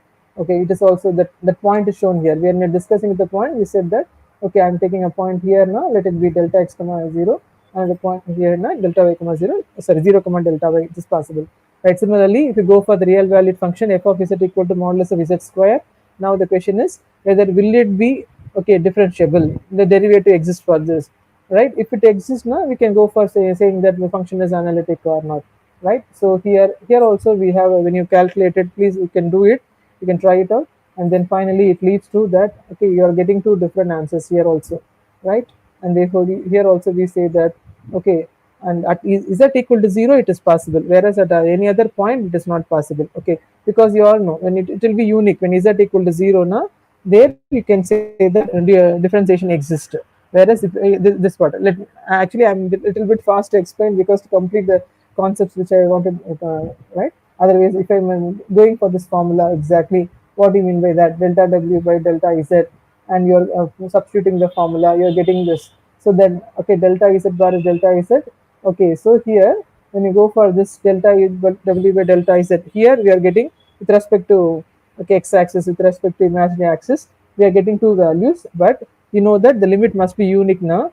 z bar 1 is giving you, okay, in the previous problem it was 1 and -1, so immediately you said the both number are different, so that the limit is not unique. But here in getting in terms of z bar and z, but we say that z bar plus z is one answer for the same differentiation, whereas z bar minus z is another answer. Now you all know that both must be the same now, which must be, if z is 0, no problem, both will be the same. When z is non-zero, both will be different. That's why they say that only when z equal to 0, the derivative value exists for this function, whereas when z is non-zero, the derivative value does not exist for f of z equal to modulus of z square.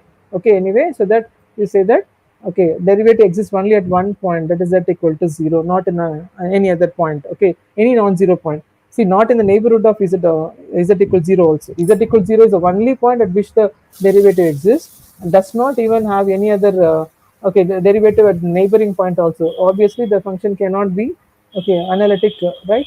Okay, and likewise, if you go for real part of z, this is a function. This is also example for a function where the derivative does not exist. F dash of z does not exist. Of course, this is also an example for function which is not analytic, okay, because the derivative does not exist. Here also you go for applying the similar way, how to apply the limit formula for finding the derivative.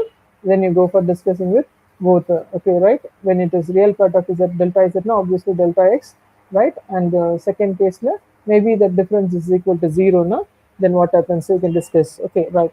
So you, anyway, you are getting two different limit, that's not possible, so that, okay. And similarly, can we go for differentiation formula in terms of okay, chain rule? Na? Yes. Okay. Generally, if I'm giving this as a question, so find the derivative. Now, how will you do? If you're not familiar with the complex analysis, if I'm asking you to find the derivative of this 4z square minus I the whole cube, na, immediately what will you do? You will go for the formula a minus b the whole cube, so that then you split it, then you go for finding out now. But it is not, so it's not necessary. You can go for this shortcut, that is our chains rule. Okay, so we consider that our given function as a function of z, w equal to f of z, and then because that it is involving the raised to some power, maybe it is 3 na easy, you will be doing it. We can do it. Whereas if you're going for any higher power, it may be 15, it may be 20, whatever the power it is. Okay, now it is a very easy method to find out. So your given function without that power, you take it as f of z. Then if you are considering along with that power, then you consider it as given function is w now, then along with that power, it becomes the function of w. So that now you want to calculate what is the derivative value of the function. Now it is becoming the function of f of z, means it is actually, it is a function of w, right? Okay, yes, so that dw by dz is dw by dw into dw by dz, that is a chain rule, function of function rule. So that if you are calculating it, now it's very simple. So what is d by dz of this now, right? So you know how to differentiate with respect to that. So w, now your function w cube, okay, w cube, what is the differentiation of w cube with respect to w? Now you say that it is 3w square, whereas into dw by dz, now f is function of z, that is 4z square minus I. Now what is the differentiation of 4z square minus I? Now you will say it's 8z. So that on the whole, now it is within 2 steps we calculated without raising to the any power, no calculation, no application of extra formulas. It's very simple to calculate. So this is applied, okay, for any number of okay, many high powers also, right? Likewise, now I have a discussion for, okay, right? So you are dealing with the function, okay, right? Here the actually, and I want to just say that yes, continuity is, this is a very important discussion which you have done, and which you are familiar in real analysis, because you study real analysis in UG, and even first PG they do real. Then only in the second year they are coming to complex. So everybody knows that continuity of a function, that is of course you are dealing with a continuous function. Continuity of a function does not imply the differentiability, whereas when the function is differentiable, that must imply that continuity exists. Okay, everyone knows. A simple way to remember, I used to say, when you say that D comes after C, whereas, okay, right? Okay, so you remember that before that D, that C is there, continuity must be there, right? Whereas, and it does not guarantee that continuity will imply differentiability, right? So the same way here, okay, so we say that existence of the derivative of function at a point implies a continuity, whereas, okay, the function is continuous, need not have right differentiation. So there is a discussion here. Okay, suppose is you are considering f dash of z not exists. Okay, it's an example to show that in the discussion, like differentiation exists now, function must be continuous. Okay, what is the property you say for continuity? When I say that Z tends to Z naught, I used to generally draw in a domain and say when Z tends to Z naught in a domain, correspondingly, if you are dealing a function as f, then what is the corresponding image? Na? F of Z, f of Z naught. Na? F of Z must tend to f of Z naught. That is what is continuity means. Z tends to Z naught should imply that f of Z tends to f of Z naught. In terms of limit, what do you mean by continuity? Na? Limit of f of Z at Z tends to Z naught should be equal to f of Z naught, right? But differentiability should lead to the continuity. So now you consider, okay, what do you want to prove actually? Limit of f of Z minus f of Z naught, Z into Z naught. If it is equal to 0, if you are able to prove that, then you get the condition of the continuity. Limit of f of Z, Z into Z naught equal to f of Z naught. What do you want to obtain? That you consider in the left hand side. On the right hand side, you have to lead to 0. Right, but when you are dealing with this, okay, to prove the continuity, now you are taking the help of differentiability, because now just by, okay, multiplying, dividing by, okay, right, now obviously limit z is and z tends to z naught is already there, and multiply by this z minus z naught in numerator and denominator, okay, along with that limit. Then because of that, now you are getting the differentiation formula, and as per the formula, as per the discussion, derivative exists. So you say that f dash of z naught into, okay, limit z tends to z naught, z minus z naught. Now what will happen when you apply the limit? When you apply the limit, this becomes f dash of z naught. When you apply the z tends to z naught, this becomes 0. Anyway, you're getting 0. That means now you arrived at the condition of the continuity. So differentiability always implies continuity. Okay, right? And yes. So what about this point? F of z is equal to modulus of z square. This is f of z equal to modulus of z square. Now what will be the real part? So it is actually purely a real function, right? You have only real part x square plus y square. You all know how to calculate modulus of z square, right? Whereas the imaginary part will be 0, right? When you deal f of z equal u plus iv, u is the real part, v is imaginary part. Okay, right? We say that this function is continuous at each point in the plane. Okay, right? And because that each of its components are continuous. Okay, right? And so what about is this? Why I'm saying no? This discussion already we made. F of z equal to modulus of z square. We are dealing with, yes. We are saying that, okay, this function is differentiable only at z equal to 0, and other points other than 0 it is not differentiable somehow. Okay, but whereas f of z equal to modulus of z square is, it's a continuous function, whereas the differentiability does not exist other than at z equal to 0, right? Okay, so continuity does not guarantee, does not imply differentiability, right? Whereas if it is differentiable, if you consider a function which is differentiable now, you can say that that implies continuity. Okay, right? And then just I want to brush up with like Cauchy-Riemann equations, because whenever you're dealing with analytic function, remember that you say that function f of z now, if it is analytic, you say that the and it should have the function which has a real part and imaginary part, both are harmonic, right? But I am just giving that it is only a necessary condition for differentiability. Remember that, okay, right? You're having Cauchy-Riemann equation as the necessary condition for differentiability now, right? Whenever you say that function is differentiable, then of course it will satisfy Cauchy-Riemann equation. But if the function is satisfying function, now what do you mean by that? That is the real and imaginary part. Okay, if it is satisfying Cauchy-Riemann equation, then it does not guarantee that the function must be differentiable. That is why we say that Cauchy-Riemann equations are nothing but necessary condition for differentiability of a function. Now, function now, what do you mean by that? F of z equal to u plus iv. Now, you are differentiating that the real part and differentiating the imaginary part. That is going to give you the differentiation of the function, right? Anyway, so the derivatives, that's what I just mentioned here. Okay, so Cauchy-Riemann equations are nothing but necessary condition for the derivative of the function to exist. So that is in a theorem also. You are given that function as f of z equal to u of x comma y plus iv of x comma y, then f dash of z exists at the point z not equal to x naught plus y. If whenever you are talking about derivative, you say the derivative at a point now, because we can discuss the point and what happens when the value moves to the next point, next, right, the immediate point. So that we need to discuss at a point. Okay, then the first order partial derivatives u and v must exist, and that must satisfy Cauchy-Riemann equations. So obviously this is the necessary condition. Function differentiable, if you are saying, obviously that will imply that Cauchy-Riemann equations are satisfied, okay, by u and v, right? That means you all know the Cartesian form of the Cauchy-Riemann equations. Ux equal to dou u by dou x equal to dou v by dou y, and dou u by dou y is equal to minus dou v by dou x, right? Okay, and therefore then you say that function is differentiable at z naught, right? Then what is meant by the f dash of z naught? Nothing but it is ux differentiation of the real part plus I into differentiation of the imaginary part.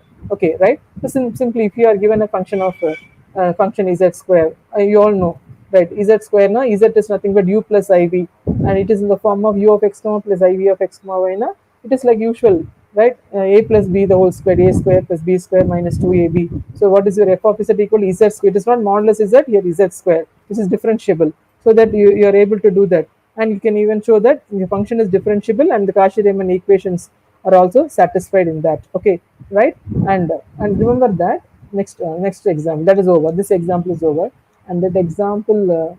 Okay, I think this is like a real part of that. Okay, so here in this one, so I'm sure I subtracted. I'm just minimize the indicator. Okay, now I think it's visible. Okay, when f of z is equal to modulus of z square, then here we say modulus of z square. I'm correcting myself. Modulus of z square. Then you say that only real part exists, imaginary part is 0. Now you all know that modulus of z square is not differentiable except at z equal to 0, right? Okay, so when you check for the Cauchy-Riemann equation, Cauchy-Riemann equation will be satisfied only at only at which point now, right? Only for z equal to 0, right? Okay, whereas it is not satisfied for any other point. Obviously, right? We say that the function f derivative does not exist, and Cauchy-Riemann equations are also not satisfied for any point which is not 0. Okay, non-zero point la Cauchy-Riemann derivative does not exist as well, because derivative exists now. That will imply that Cauchy-Riemann equations are satisfied, because that is being a necessary condition. So here is a beautiful example where you say that derivative does not exist for a non-zero point, and as well as Cauchy-Riemann equation also, right, not satisfied. Only for 0 it is satisfied. Okay, right. Okay, you can verify it. Okay, please note down all this. It is there in all book, but we are not getting into check how many examples it's provided.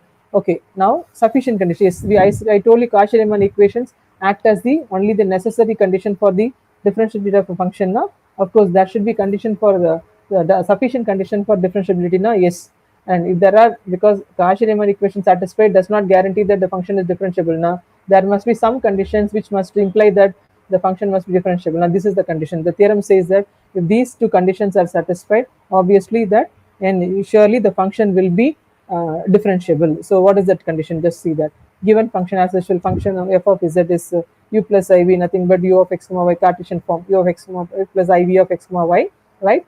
Now you say that these two conditions, first order partial derivatives of u and v exist with respect to x and y, and as well as in every neighborhood, everywhere in the neighborhood. That is very important. Not only at that, okay, exist everywhere in the neighborhood, right? And next, second condition, and those partial derivatives are continuous and satisfy Cauchy-Riemann equations, right? So they say that not only Cauchy-Riemann equations, we say that exist, and not only at one point, and it's everywhere in the neighborhood. Okay, the point it is in the neighborhood also. You mean to say that the derivatives must, partial derivative must exist. Why we deal with partial derivative? I was telling you, now u and v are the two-dimensional, right? U involving x and y, v is also function of x and y. When you are going for differentiation here and here, you go for partial differentiation only, dou e by dou x, dou e by dou y, and next second order now you go for, that is for Laplace dou square. Okay, so here we are dealing with only partial derivatives. On the whole, when you complete it, then it becomes a derivative, that is a total differential for the given function f of z. Anyway, right, so here we say that, okay, not only Cauchy-Riemann equations, one more condition is there, so that we say that this condition will lead to that function is differentiable. Okay, so f dash of z not exist, and of course if f dash of z not exists, we are saying out of these condition, then that will be in the same form, f dash of z not is equal to ux plus ivx, derivative of u plus derivative of okay, v, right? Okay, then where the right hand side we evaluated at x naught comma y naught, because z naught means here we mean to say that it is x naught plus I y naught. So remember that defined throughout some epsilon neighborhood of a point x naught. This is very important. Okay, as a complex number, it is not equal to x naught plus I y naught. Now, as a point, it should be called as x naught comma y naught. Anyway, not only at that point, in the neighborhood, that is very important. Okay, right. Yes, so that, okay. Now just see this. This is a function given e power z. You are writing in exponential form, x z equal to x plus I y now, e power x into e power I y. Then you are splitting in this real and imaginary part. Then of course you know that u of x is the real part and v of x comma y is the imaginary part, and therefore then you go for the partial derivative, and then okay, so derivative is your partial derivative. First order itself be giving the Cauchy-Riemann equations. Cauchy-Riemann equation satisfied, as well as the function must be having the partial derivative at every point of x and y. Yes, e power x cos y, yes, u of x and y. This is okay, right? You can find the derivative of this, partial derivative of this with respect to every x and y. Here also with respect to every x and y, right? And as well as Cauchy-Riemann equations are satisfied. Two conditions are satisfied, and therefore this function derivative exists everywhere, and therefore f dash of z, we can define it as nothing but what is the derivative of this, what is the derivative of this plus I. Okay, that is giving you your f dash of z. And but the extra observation that in this we got that exactly same actually. In this f dash of z is same as f of z for all z. Anyway, this function, okay, here we say that, right, this is a sufficient condition. You are verifying the partial derivative of each function at every point in its neighborhood, as well as you are verifying the Cauchy-Riemann equations, both are satisfied. Obviously the function is differentiable. Okay, right? Similarly, if you check with the second one, right, if your f of z equal modulus of z square, again the same coming into picture, right? Now you say that derivative exists, and the Cauchy-Riemann equation is satisfied at that point z equal to 0 only, and derivative also exists at a point z equal to 0 only. For all the non-zero point, obviously, right, Cauchy-Riemann equations are not satisfied, because sufficient condition you have two conditions. One is Cauchy-Riemann, extra another condition. Both are there, so obviously the function will be differentiable. But here the both are there only for the point z equals 0, not in neighborhood. Neighborhood there is no discrete. Neighborhood non-zero point we say that function is not differentiable. Okay, obviously this is an example where you say that the function is no, why the function is not differentiable, because we are not able to say that the function is a partial derivative exists at every point. Okay, this is only, okay, derivative which you are able to obtain only at z equal to 0. Okay, right, otherwise it is not having differentiation. Okay, right, now just go for, okay, the same thing, same discussion in terms of polar coordinates, right? But here the formula, you need to know the formula. Suppose you are dealing with the same complex number in terms of polar coordinates, where you are having both modulus and argument r and theta involved. There you need to go for, I think even this is very important formula. What is polar form? Polar formula. This is a formula. This can be easily derived if you know, if you can find out dou u by dou r, because x equal to r cos theta, y equal to r sin theta. Na, how will you find out? Because u is a function of r comma theta. Cartesian u is a function of x comma y, whereas polar u is a function of r comma theta. Na, we can find out dou u by dou r. We can find out dou u by dou theta.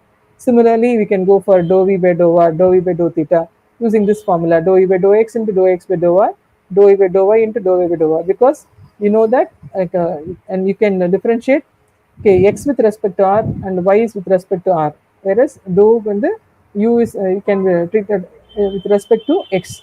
Dou u by dou r, if you want to find out, what you are saying is dou u by dou x into dou x by dou r. This is a very simple partial differentiation formula. You might have studied in second year in UG itself. Okay, right. After that, and we are converting. Okay, when you are finding out, of course, we need to substitute the Cartesian form of Cauchy-Riemann equation in that after the calculation. Then only you will be arriving at this final formula for dou u by dou r, which will be is nothing but 1 by r dou v by dou theta. Similarly, dou u by dou theta will be equal to minus r into dou v by dou r. Okay, so here just check out this condition. This is the sufficient condition for the differentiability, right? Where when you are given the given function in terms of polar form. So see that. So here you are saying that yes, the point is there. The point was discussed as x z not equal to x naught plus I y naught.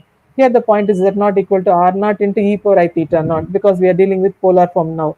And here the partial derivatives exist with respect to x and y there, whether with respect to r and theta here, of course in its neighborhood also, right? Then okay, then Cauchy-Riemann equation must be satisfied in polar form. With these two conditions, they become the sufficient condition for the differentiability of the given function which is in polar form. Of course, if it exists, then it should be taking this form. What is that form? F dash of z naught is equal to e power minus I theta naught. Okay, remember that f of z is r into e power I theta, right? A function of z when you are differentiating, then it becomes e power minus I theta ur plus ivr. Okay, so right, and then okay, so you say that if this is of this form, okay, you can verify with any function, you'll be finally getting this, because this is actually applied in theorems also when we are dealing with advanced complex analysis. Derivative, how will the derivative will be, and only after these simple problems we are getting into the higher next level discussions.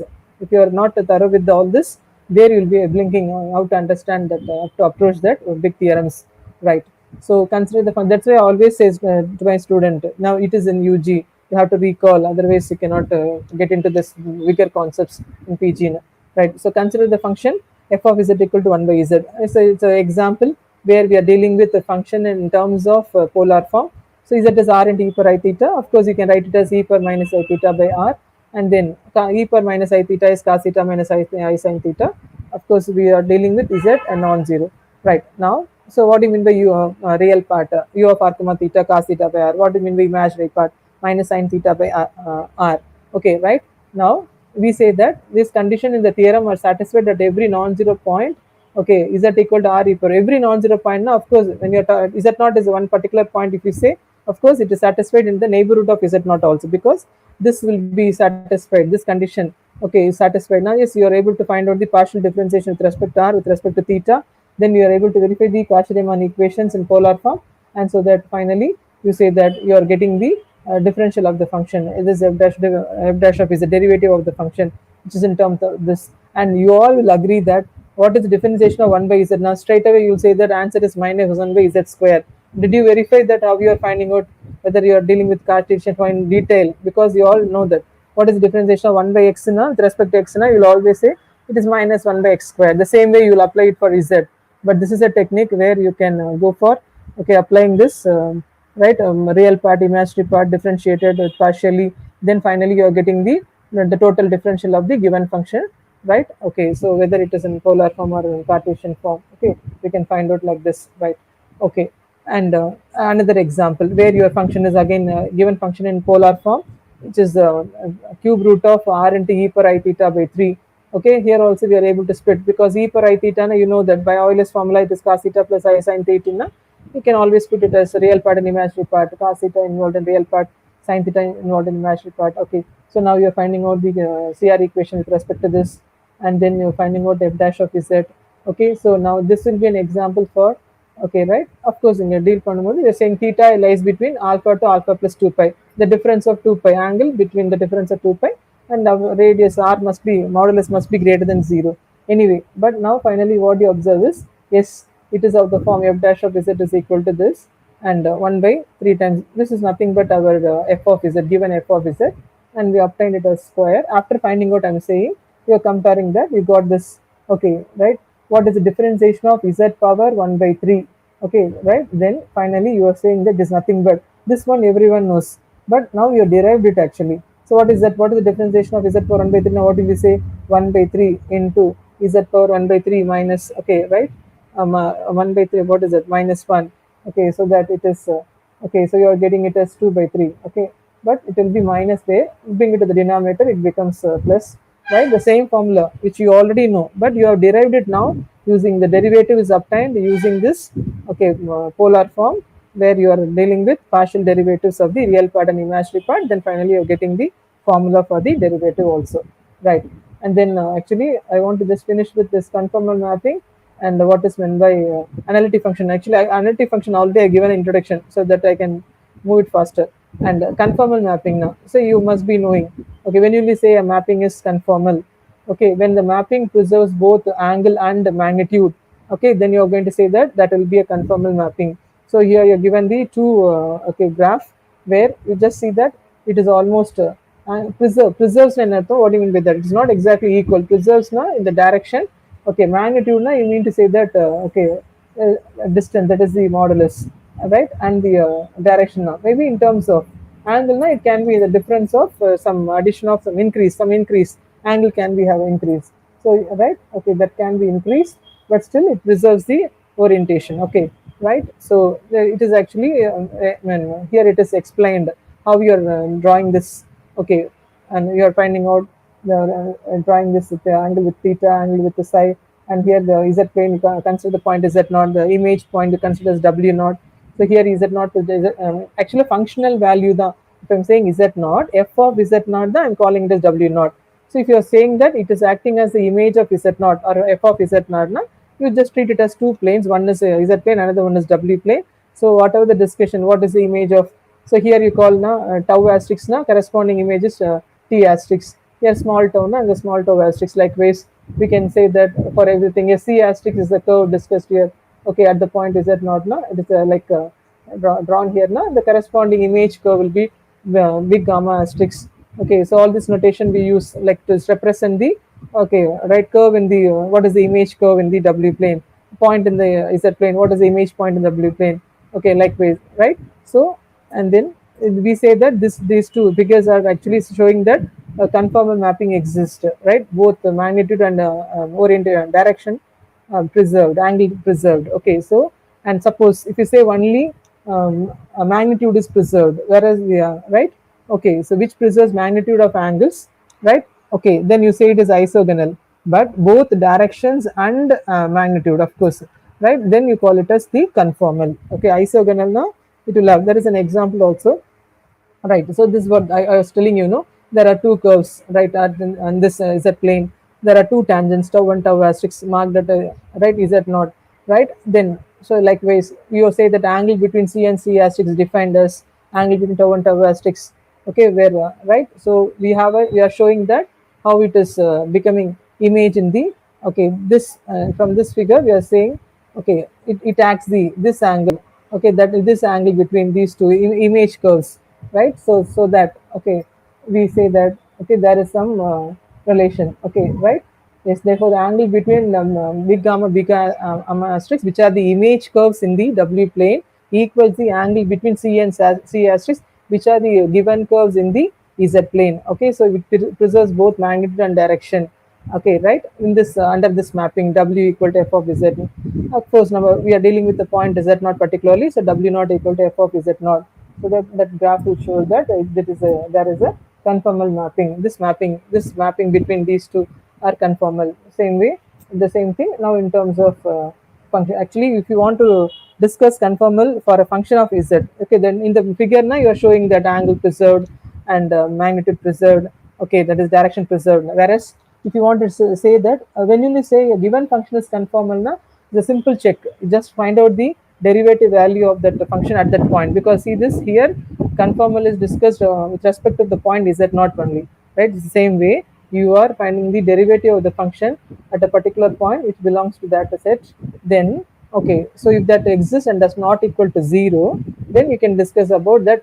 Okay, you all know that no derivative exists not equal to 0 now, there is a movement, the derivative becomes 0 now. So you all know we calculate derivative formula, rate of change of y with respect to x, rate of change of the value in the right for a function value divided by the value in the z now, right? That is going to give you the derivative now. Of course, when you say derivative value becomes 0 when the numerator is 0, in the ratio formula numerator is 0 now, derivative becomes 0. Numerator, when the numerator becomes 0, the function does not move, right? The value does not move, it is stagnant in that one place now. You'll get the derivative value 0. In that case, we cannot discuss about what happens to the orientation, what happens to the angle, right? So that what is the movement? We cannot discuss about the movement. That is why we say that if you want to discuss about conformal mapping, then obviously we need to discuss with the derivative of that, because that should be a relative movement. Like when z varies, that is the corresponding value f of z must vary. Then only we can find out the ratio of the rate of change of function value with respect to the change of z value, and therefore derivative value must exist. That is the condition for conformability, right? Derivative value 0 right now, that means there is no movement in the function. Function value remains a constant, whether we are dealing with z naught or we are dealing with this. Here the z naught is here, whereas when I say z naught is this is z naught now, and the next point z naught plus delta z naught, there is some difference here. Okay, so right, whereas if I'm saying but for both the value f of z naught here, actually z naught to delta z naught, same function value is a constant now, it will have the same value now. Then what is the difference in the same value now? Whether you are dealing with the z naught, because it is possible, no? Generally, if you go for mapping, when you say the two different domain, two different elements can have the same image also. When I say z1, z2, suppose, right? And you say f of z1 can map to some, suppose I say some w. For z2 also I can have the same, that is not an issue. I can have two different elements can map to the same value. Likewise, if you are saying the two different values in the z plane, the same value image point now, that means that there the differentiability does not exist. The function is not, differentiation does not exist for the function, because the rate of change of function value becomes 0, because function is same value, whether it is not, whether it is not, same image you are getting now, right? But so that conformity is the important condition that derivative must exist. That is why then we can say talk about what is the image of Z naught, W naught, what is the image of Z naught plus delta Z and Z naught, it is W naught plus delta W naught. Here we can discuss about what happens to the tangent if you draw a tangent here. Okay, right? Then what is the angle between that? Okay, all these discussions, right? We can make. So for the conformal mapping, okay, main important condition is derivative value should not be equal to 0. F dash of is not equal to 0. Of course, derivative exists now. You will say that the differentiation panna 0 kuda varalanga. That is for differentiation the 0 value may be meaningful, but for conformal mapping, the derivative value becomes 0 na. That is not applicable. Okay, so conformal mapping, so you have simply put that derivative value is not 0. Okay, so now you're saying, suppose your mapping is W equal to Z square. Okay, right? Then what do you mean by that? You're saying that, okay, your f of Z equal to Z square. That means Z, what is the image of Z in that mapping now? Right? W plane it is Z square, whereas Z is a point in the Z plane now. Corresponding image point is Z square. Now, so you, what is our argument? Will it be a conformal mapping or not? Okay, right? So when you calculate it, what is the derivative of that? Derivative exists. You will say that simple check. I can say that now. Yes, W dash equal to 2Z, and of course, right, W equal to Z square fails to become, yes, Z equal to 0 now, correct? When what happens when Z equal to 0? Z equal to 0 now, okay, derivative value vanishes, right? So here, okay, so the mapping doubles every angle with its vert at the origin. Z equal to 0 la not conformal because f dash of Z should not be equal to 0. I told you. When you put Z equals 0, derivative value becomes 0. So you say that W equal to Z squared is a conformal mapping only at every point which is not equal to 0. When Z equal to 0, you get the derivative value 0. There is no discussion of the orientation, right? Okay, what happens to the when the point moves? What happens to the functional value? That is only deciding factor for the conformal mapping. Okay, so this no. If you want to say the W equals Z squared is conformal, you must mention that it is conformal only at every point Z not equal to 0, not at Z equal to 0. Okay, right. So the same way checked with the argument value. Argument of W is nothing but angle. Argument of Z square. So what is argument of Z square? Right. So this can be written as 2 times argument of Z, because what is the derivative value? You say that it is nothing but, so 2 times it is given by 2 times argument of Z, because remember that is what is the image of Z in a, and under this mapping Z square. Okay, what do you mean by W? F of Z. What do you mean by that? Z is mapped to Z square. Therefore, what will be argument of W then? That is given by argument of Z square, right? That the argument of Z square, how you are obtaining now? That is by this derivative that is given by 2 times. So it is giving you 2 times argument of Z. There is a example given. Okay, with this figure, this is Z bar. Okay, this Z bar, when Z bar means conjugate of Z. Will this mapping be conformal? No. Okay, this mapping at least you say it is conformal except at Z equal to 0. Whereas this mapping W equal to Z bar. What do you mean by that? F of Z equal to Z bar now. Z is the element and that is a Z plane. What is the corresponding image in the W plane now? It's conjugate Z bar. This will not be a conformal mapping, but this will be isogonal mapping. So what do you mean by isogonal mapping? I told you only magnitude is preserved, not the direction is preserved. See this, Z is here, Z bar is here. Okay, this is shown in the same. Actually, when you want to show it now, you will show it with the 2 different graphs. One is for Z plane, other one is for W plane. But because we all know how to mark Z and Z bar in the same plane, we say that it is like this. Okay, when Z takes angle theta, na, Z bar is taking angle minus theta, right? Whereas, right, when you go for the modulus edutha, you will say that both are same. Okay, right? So he say that this is only isogonal mapping, right? And whereas here, okay, so intersecting angle வந்து theta, whereas direction changes. Okay, it is plus theta, here it becomes minus theta. Remember that we are writing in the polar form now. Okay, where you are writing in Cartesian, generally what you say, this is x plus iy na, this will be x minus iy. Whereas in polar form, this is the angle theta na, r e power theta na. What is that? What is that? R into e power I theta na. Is that what is the conjugate of z? That is z bar is r into e power minus I theta. It will be right. Therefore, angle here the direction changes. Angular magnitude theta is same. Magnitude is same. Whereas the orientation, that is the, okay, direction changes. Therefore, this mapping W equal Z bar is only isogonal where it is not conformal. Okay, right. And then, okay, so there is one example I shown.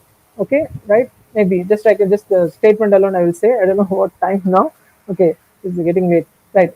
If f is analytic in a region omega, then f dash of z not equal to 0, then f is conformal to z naught. That's either it is said in a theorem beautifully, right? Whenever you say a function is analytic and its derivative is not equal to 0, then obviously the function must be conformal at z naught.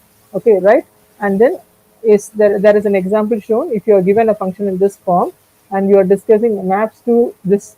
Okay, this is the open disk with the radius 1 centered at origin. They say that this mapping, okay, will be conformal from which to which now. Just I'll show the figure. Okay, I'm not going to do the calculation. Do the calculation. See the figure, right? From Z plane to W plane. This one, okay, you are saying that this maps. Okay, this function you want to call that this function is going. This function it's a mapping function maps. This is going to map which and which now modulus of z. This is open disk with radius 1 going mapped to a chordioid. Okay, under this function f because of this f. Okay, this is what is the figure for that. You are mapping out of f. Okay, right. This is z plane. Like you're taking any point z here under the mapping f, then the image plane is w plane. That f of z will be marked here. If you observe that the image figure is going to be a for this open disk centered at origin radius 1, the image is going to be a cardioid. Okay, you all might have studied cardioid in the right coordinate geometry. You must be knowing it. Okay, this is a figure for cardioid. Okay, so that then we are saying that, but this mapping is conformal mapping. For that we have a check. Okay, right. So how to discuss for conformal? You know that you have to find out the derivative and okay. So it is shown that it is a conformal mapping, right? So angle is this only. There will be a okay, there's a tilt here in the cardioid. Otherwise, okay, it is exactly same like plane. Okay, right. So there is a discussion. Okay. Similarly, there is another example where you're having a upper semicircle. Okay, region bounded by this. Okay, this one, and which is mapped to this one. Here also we say that the second example here also so conformality is there. Okay, right. Another mapping function f. Okay, right. So I already discussed analytic function because when I was telling about differentiability, the same thing. Okay, you say that function f of a complex variable z is analytic at a point z naught if it has derivative at each point in some neighborhood of z naught. Remember that it is a neighborhood means including not only at z naught, we are saying that every point around that z naught. So open ball. Okay, neighborhood of that. Okay, right. So then only we say that function is analytic. Okay, right. And examples which I already discussed like these. Okay, z squared is a polynomial or we say function, right? And so that is an example for a analytic function. What about this function? This function is also analytic differentiable, but it is not possible at z equal to 0. Okay, denominator becomes 0, it becomes infinity, right? Okay, so here, so these are our functions, right, which we have discussed. This is analytic except it is z equal to 0. This is analytic here also, it is except it is z equal to 0. And whereas this one, okay, only when z equal to 0, it is differentiable, otherwise it is not differentiable, therefore it is not analytic. What do you mean by entire function now? We know that entire function of completely, you are saying the analytic condition satisfied at every point in that finite plane in our discussion now, of course, you say that it is an entire function. So, why you say finite plane? Complex plane, we say finite plane or extended plane without including infinity. Okay, we are dealing with a domain, it's finite. Okay, complex plane, you're dealing with a finite complex plane. When your infinity is coming into picture, see union infinity, then again it goes for. So we are saying the analytic at each point. Of course, we are considering a domain. Of course, I'll tell you. Complex plane we generally we go for a complex plane. It is not a extended complex plane. In that complex plane, we are considering a region, find a region. In that region only, we are checking whether the function is analytic or not. If it is analytic throughout that region, at every point the differentiability is there, we call it as the entire function. Okay, right. So every polynomial is an entire function because right it is differentiable everywhere. Okay, right. Then so harmonic function. I think I will touch upon the real part and imaginary part of analytic function, which must be harmonic. It must satisfy the Laplace equation. When we say they are harmonic, it must satisfy the Laplace equation.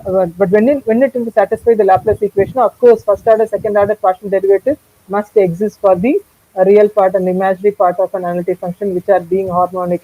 Okay, we say that. Okay, so there is an example. You're given a function. Okay, we want to prove that this function is entire now. Of course, it must be differentiable, and the real and imaginary part are satisfying the Laplace equation. You all know Cauchy-Riemann equation, but Cauchy-Riemann equation, I told you know that cannot be called as a sufficient condition, right? Therefore, when you go for this Laplace equation, harmonic, the condition is it must satisfy, right? So we are saying that okay, a function h is to be harmonic now. Okay, suppose you say u na, u is familiar for you. Dou square u by dou x square plus dou square u by dou y square is equal to 0, then only say u is harmonic. Similarly, we can discuss with the v, if it is v is a imaginary part of the analytic function, if that is also harmonic. So remember that for an analytic function, both real part and imaginary part are always harmonic. It must satisfy Laplace equation. You will be dealing with Laplace equation for u separately, v separately. You can verify both and it will be satisfying. Okay, so right. So there are some examples where this function is entire. Okay, because it is analytic in the throughout the complex plane, finite complex plane, in the region which we discussed. Likewise, here we can go for another example. Okay, right? And so we always call v as a harmonic conjugate of u, right? Both are harmonic only, but we should call that imaginary part, okay, of the analytic function, that we must be called as the conjugate harmonic of u, okay, not vice versa. Remember that, okay, right? So now there is another example. Okay, so here also we say that yes, we can say that this is nothing but the real and imaginary part of the complex function f of z equal z square. Okay, v is acting as a harmonic conjugate of u. Actually, in UG you have a problem when you are given only one part, real part. Using that, we can go for finding out the another conjugate harmonic of it. Of course, when you combine it and write u plus iv form, it is going to give you the function f of z itself. So how to determine the given analytic function when you are given the real part of the analytic function? So by using this harmonic property, we are finding out the conjugate harmonic of it, and then when combining it, you will be getting the function f of z. Okay, right. Thank you so much, and I think I'm completing it now. Okay, right. A bit faster because I want to touch upon more the basics, right? Okay, and anyway, I guess that we could have followed this my speed also. Okay, thank you all. Thank you so much. Okay, for your nice listening to learn, revise the basics. Thank you, ma'am. I'm completing here now. Shall I close it? Thank you, ma'am. Thank you for Yes. your valuable information. And the next 10 minutes will be the query session. So the participants can clear your doubts regarding the topic through the comment box. Ma'am, we have few questions. Let me read it out so that it will be easy for you. The Okay. first question is, when we say the function is analytic, ma'am? Yes, the function is analytic. Now the function must be differentiable. Okay, right. If I differentiable at a neighborhood of a point. So function f of z is analytic at z naught. Or suppose if you say function analytic at a set, okay, right? Then the set must be so analytic. Now it must be differentiable. Okay, differentiable. Now you're just choosing a domain. That domain only you're discussing, right?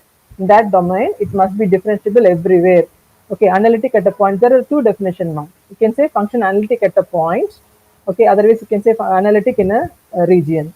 Analytic at a point now, then you say that it is analytic in the neighborhood of that point, including that point.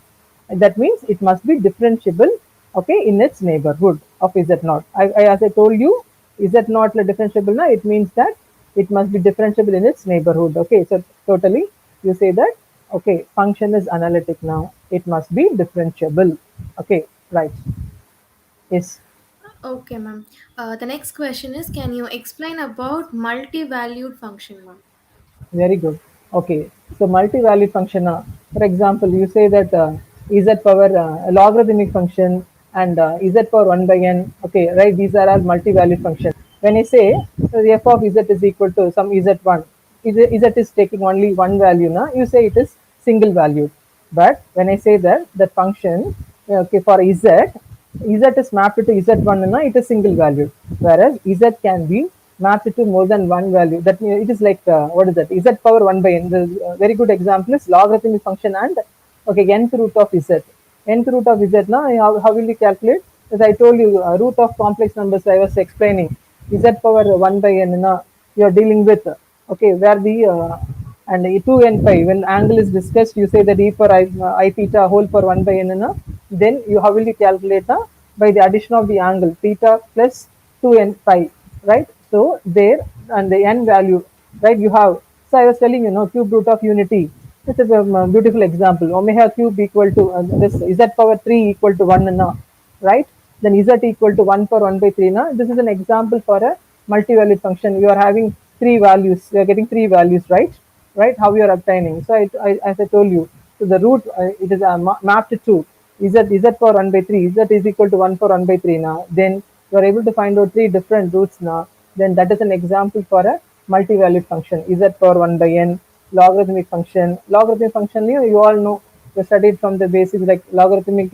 You have that modulus part plus I into argument part. You will be n is involved when you're writing the angle. Of course, you'll be writing with 2 and pi. So n varies. N is the integer. Okay, according to that n, you say that it takes more than one value. Okay, more than one value now, it is multi-valued. Exactly one value now, you say that it is single valued. Okay, right? Yes. Yes, ma'am. Okay, ma'am. The next question is, can you explain how complex number applied in signal processing? Signal for so this is an application one. Okay, without getting into that and deeper, I cannot tell you. Maybe I can right, I can answer it after getting the signal process, because I'm not actually, I'm dealing with the pure complex, right? That is an application oriented part where it is there in for engineering, maybe for engineering. So we have to find, I will see to that. Okay, but now at present I cannot exactly say how it is. Okay, signal processing, how it is applied. Okay, it is it's an application part of it now, is we have to see how it is applied. So we are dealing with only pure concepts in BSc and MSc. So we can find out how the engineering, how it is applied. Okay, we'll see. Okay, ma'am. The next question is every complex number can be represented by a point in the plane? Yes, yes, you are having yes, that because every complex number you have a real part and imaginary part. Okay, whether it is I is involved, so it's two dimensional. No, it is, yes, we can represent it. Okay, right. So we are only when you are dealing with infinite. What is that? Extended complex plane. Infinities comes into picture where you cannot locate it. Otherwise, every complex number it is two dimensional one, so we can locate it in the graph. Okay, like x comma y. Okay, whether it is purely real or it is involving imaginary part also. Okay, it is possible. Okay, ma'am. The next is why we are finding the argument of z in clockwise direction if it is located in third and the fourth quadrant? If like repeat the question. The question is Yeah, ma'am. third and the Sure. fourth quadrant. You want to from my Why example we are you are finding asking? the argument? From my Can you example are you repeat, asking? ma'am? Just repeat the question. Yeah, yeah. Why we are finding the argument of z in clockwise direction if it is located in third and fourth quadrant? Okay, I think I've stopped sharing. Otherwise, I can show that. So you are saying that you are taking the point in third and fourth quadrant. Is that so? You're taking a point in third and fourth quadrant. You Yes, want to ma'am. say the radius vector. See, you just you are marking the points and the corresponding your third and fourth quadrant radius vector. See, actually, third quadrant. See, third quadrant. What do you mean by that? Third quadrant, x and y both are negative. So I think what I understand from your question is your point. If you are marking in the third quadrant, then the both you are having that which one x real part and imaginary part both are being negative. If you are marking a point in the third quadrant, you mean to say that you are having both x and y, that is real and imaginary part, are having negative values, right? Okay, then only it comes in the third quadrant. Okay, in fourth quadrant of course you are having yes, which one x value is positive and y value is being negative. Okay, right. See, from the origin only you are marking, no, origin only radius vector. See, the question is not exactly right. If I'm saying the radius now for with respect to that vector only I can say. So you are not talking about any addition of complex number or subtraction of complex number. We're simply asking, then with respect to that only we can say, right, with the complex number which you located in the third quadrant, corresponding to that now you are just marking that radius vector towards that point. If the point is in the fourth quadrant, they are also from the origin up to that. Okay, from the origin to that point you are marking the radius vector. Okay, that is giving you that. Okay, right, only when you go for some addition or difference, there only you can question about combining these two. We are talking about two different points, right? Corresponding to that you are saying the radius vector is okay with respect to that point only, no? Okay, yes. Next Okay, ma'am. question. Okay. Does the number system ended after finding complex number? Is that ended? Okay, number system complex number is the okay. The ended, no, we are using it. Okay, we are complex number is the highest form. Extended complex number is the highest form. Okay, as we use, right? So now after that there is no other nothing else in discussion, right? Because it covers everything, right? It involves all real numbers. Everything is in the discussion of okay, right? Extended complex plane. So we are dealing with up to infinity. Then there is no other further plane we are in a discussion, because there it is two dimensional. Complex plane is two dimensional where we are dealing with all the numbers. So right, if you're going for right, there is organ plane or complex plane which we are dealing with in terms of vectors. The question is actually, did we end with what is the, repeat the question? Does Repeat the the question. number system ended after finding complex number? The complex number is the highest form. Okay, for in terms of number system. Okay, that's why we are getting into all this pure concepts in the complex numbers. Okay, right? Okay, ma'am. Yes. Why we need a Riemann sphere to view the extended complex plane? Okay, a Riemann sphere we have that is in the stereographic projection. There only we are including that. Okay, north pole. Actually, stereographic projection. It is that sphere is embedded on that Riemann sphere is considered as the model for extended complex plane, yeah? Right? Because there we are marking that north pole, because it's actually the sphere is what is that, embedded on a plane. Okay, then there is observation of, right? Okay, so you are saying that plane is actually saying it is two dimensional. So sphere is, right? So you can have it's not two dimensional, it is three dimensional, right? So the where you are observing from the north pole, that is from the point of infinity, you are observing there is a one-to-one correspondence between the point. Okay, right? That is why north pole now it is a point at infinity. Okay, right? So that is why you are because extended complex plane you have complex plane union infinity now there. So Riemann sphere comes into picture, right? Where there only we have that. Okay, is a north pole point as the point at infinity, where view is from that, so that we are getting that. Okay, if there is a projection for a point, and there's a one-to-one correspondence between the point on the plane and the point on the sphere. Okay, so that is why Riemann sphere is used as the model for the extended complex plane. Okay, ma'am. What are the algebraic structures we can compose on complex numbers? Yes, Sorry, let me repeat. What are the algebraic structures we can impose on complex numbers? so I told you, no, algebraic structures now. So we are dealing with all this, everything. We are dealing with addition, multiplication, product, quotient. Okay, so all this, because these are the arithmetic operations which we deal with two complex numbers. So what are the okay, right, involving these operations, right? It's all we can deal with. So algebraic structures now, of course, you know that. Okay, which involves these operations: addition, subtraction, multiplication, product. Okay, so of course, so we can go for all these basic operations. All the factors involving all these operations is applicable. Okay, in the complex numbers. Okay, right? Okay, ma'am. And the final question is it is possible to apply in real life problems, ma'am, these Yes, complex plane. yes, that's what I say. It is possible to apply. Okay, so there is another. we can go for a discussion of application of complex numbers separately. It is useful for real life application. We are not directly, okay, it is not directly, it is not visible. But actually, as I told you, right, I was just going through it, the temperature problem, okay, where we are discussing with this harmonic function, where the Laplace equation is involved to solve it, right? So like say there are, but without just a simple basis, we cannot get into that discussion, deeper discussion, right? We have to get to the next level, and then we can discuss about, okay, right, applications of complex number, where of course in terms of differential equations, which are used in, so it is indirectly involved, okay, and there can be right, that can be said as the real life applications, okay, right?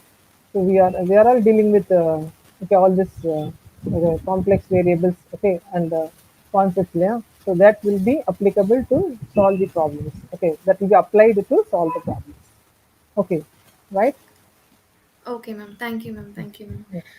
So now it's time to thank our resource person. I hereby call upon Mrs. B. Padmini ma'am to represent the vote of thanks.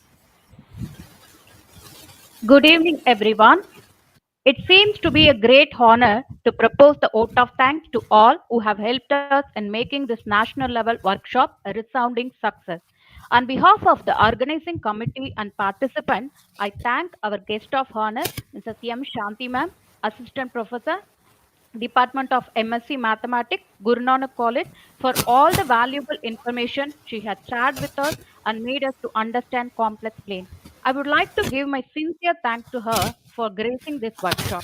Thank you so much, ma'am. I would like to extend our thanks to Sri M.A.K. Balakrishnan sir, Chairman and Managing Trustee, Krishnaswamy Educational Trust. A hearty thanks to Sri K.B.K. Rajmohan sir, Sri K.B. Arun sir, and Sri K.B. Krishnanand sir, Director and Trustee, Krishnaswamy Educational Trust. I would like to extend our special thanks to our Madam Dr. R. Revati, Dean, and to Madam Dr. Anita Rajendran, Principal, for the support and guidance. I thank our beloved Madam Dr. R. Esther Felicia, Head Department of Mathematics, for organizing this workshop. I specifically thank our department faculty members who have been the backbone of the event. Special thanks to Ms. T. Nandini, Department Secretary, for hosting the event. Last but not least, I thank all our participants who have turned up in such great numbers, not only from Chennai, rather from various districts and states. Thank you so much for your involvement and cooperation. Mathematics is not about numbers, equation, computation, or algorithms. It is about understanding. Hope everyone enjoyed the session. Once again, I thank all for your cordial cooperation. Thank you. Thank you so much, ma'am. Thank you all, thank you. Participants, feedback form is provided in the chat box. Kindly fill up the feedback. You will be receiving your certificate within a week. Thank you all. Thank you, ma'am.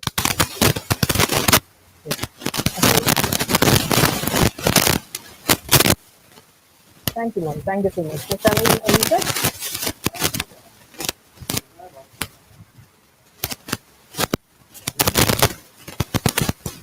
Thank you, ma'am. Thank you.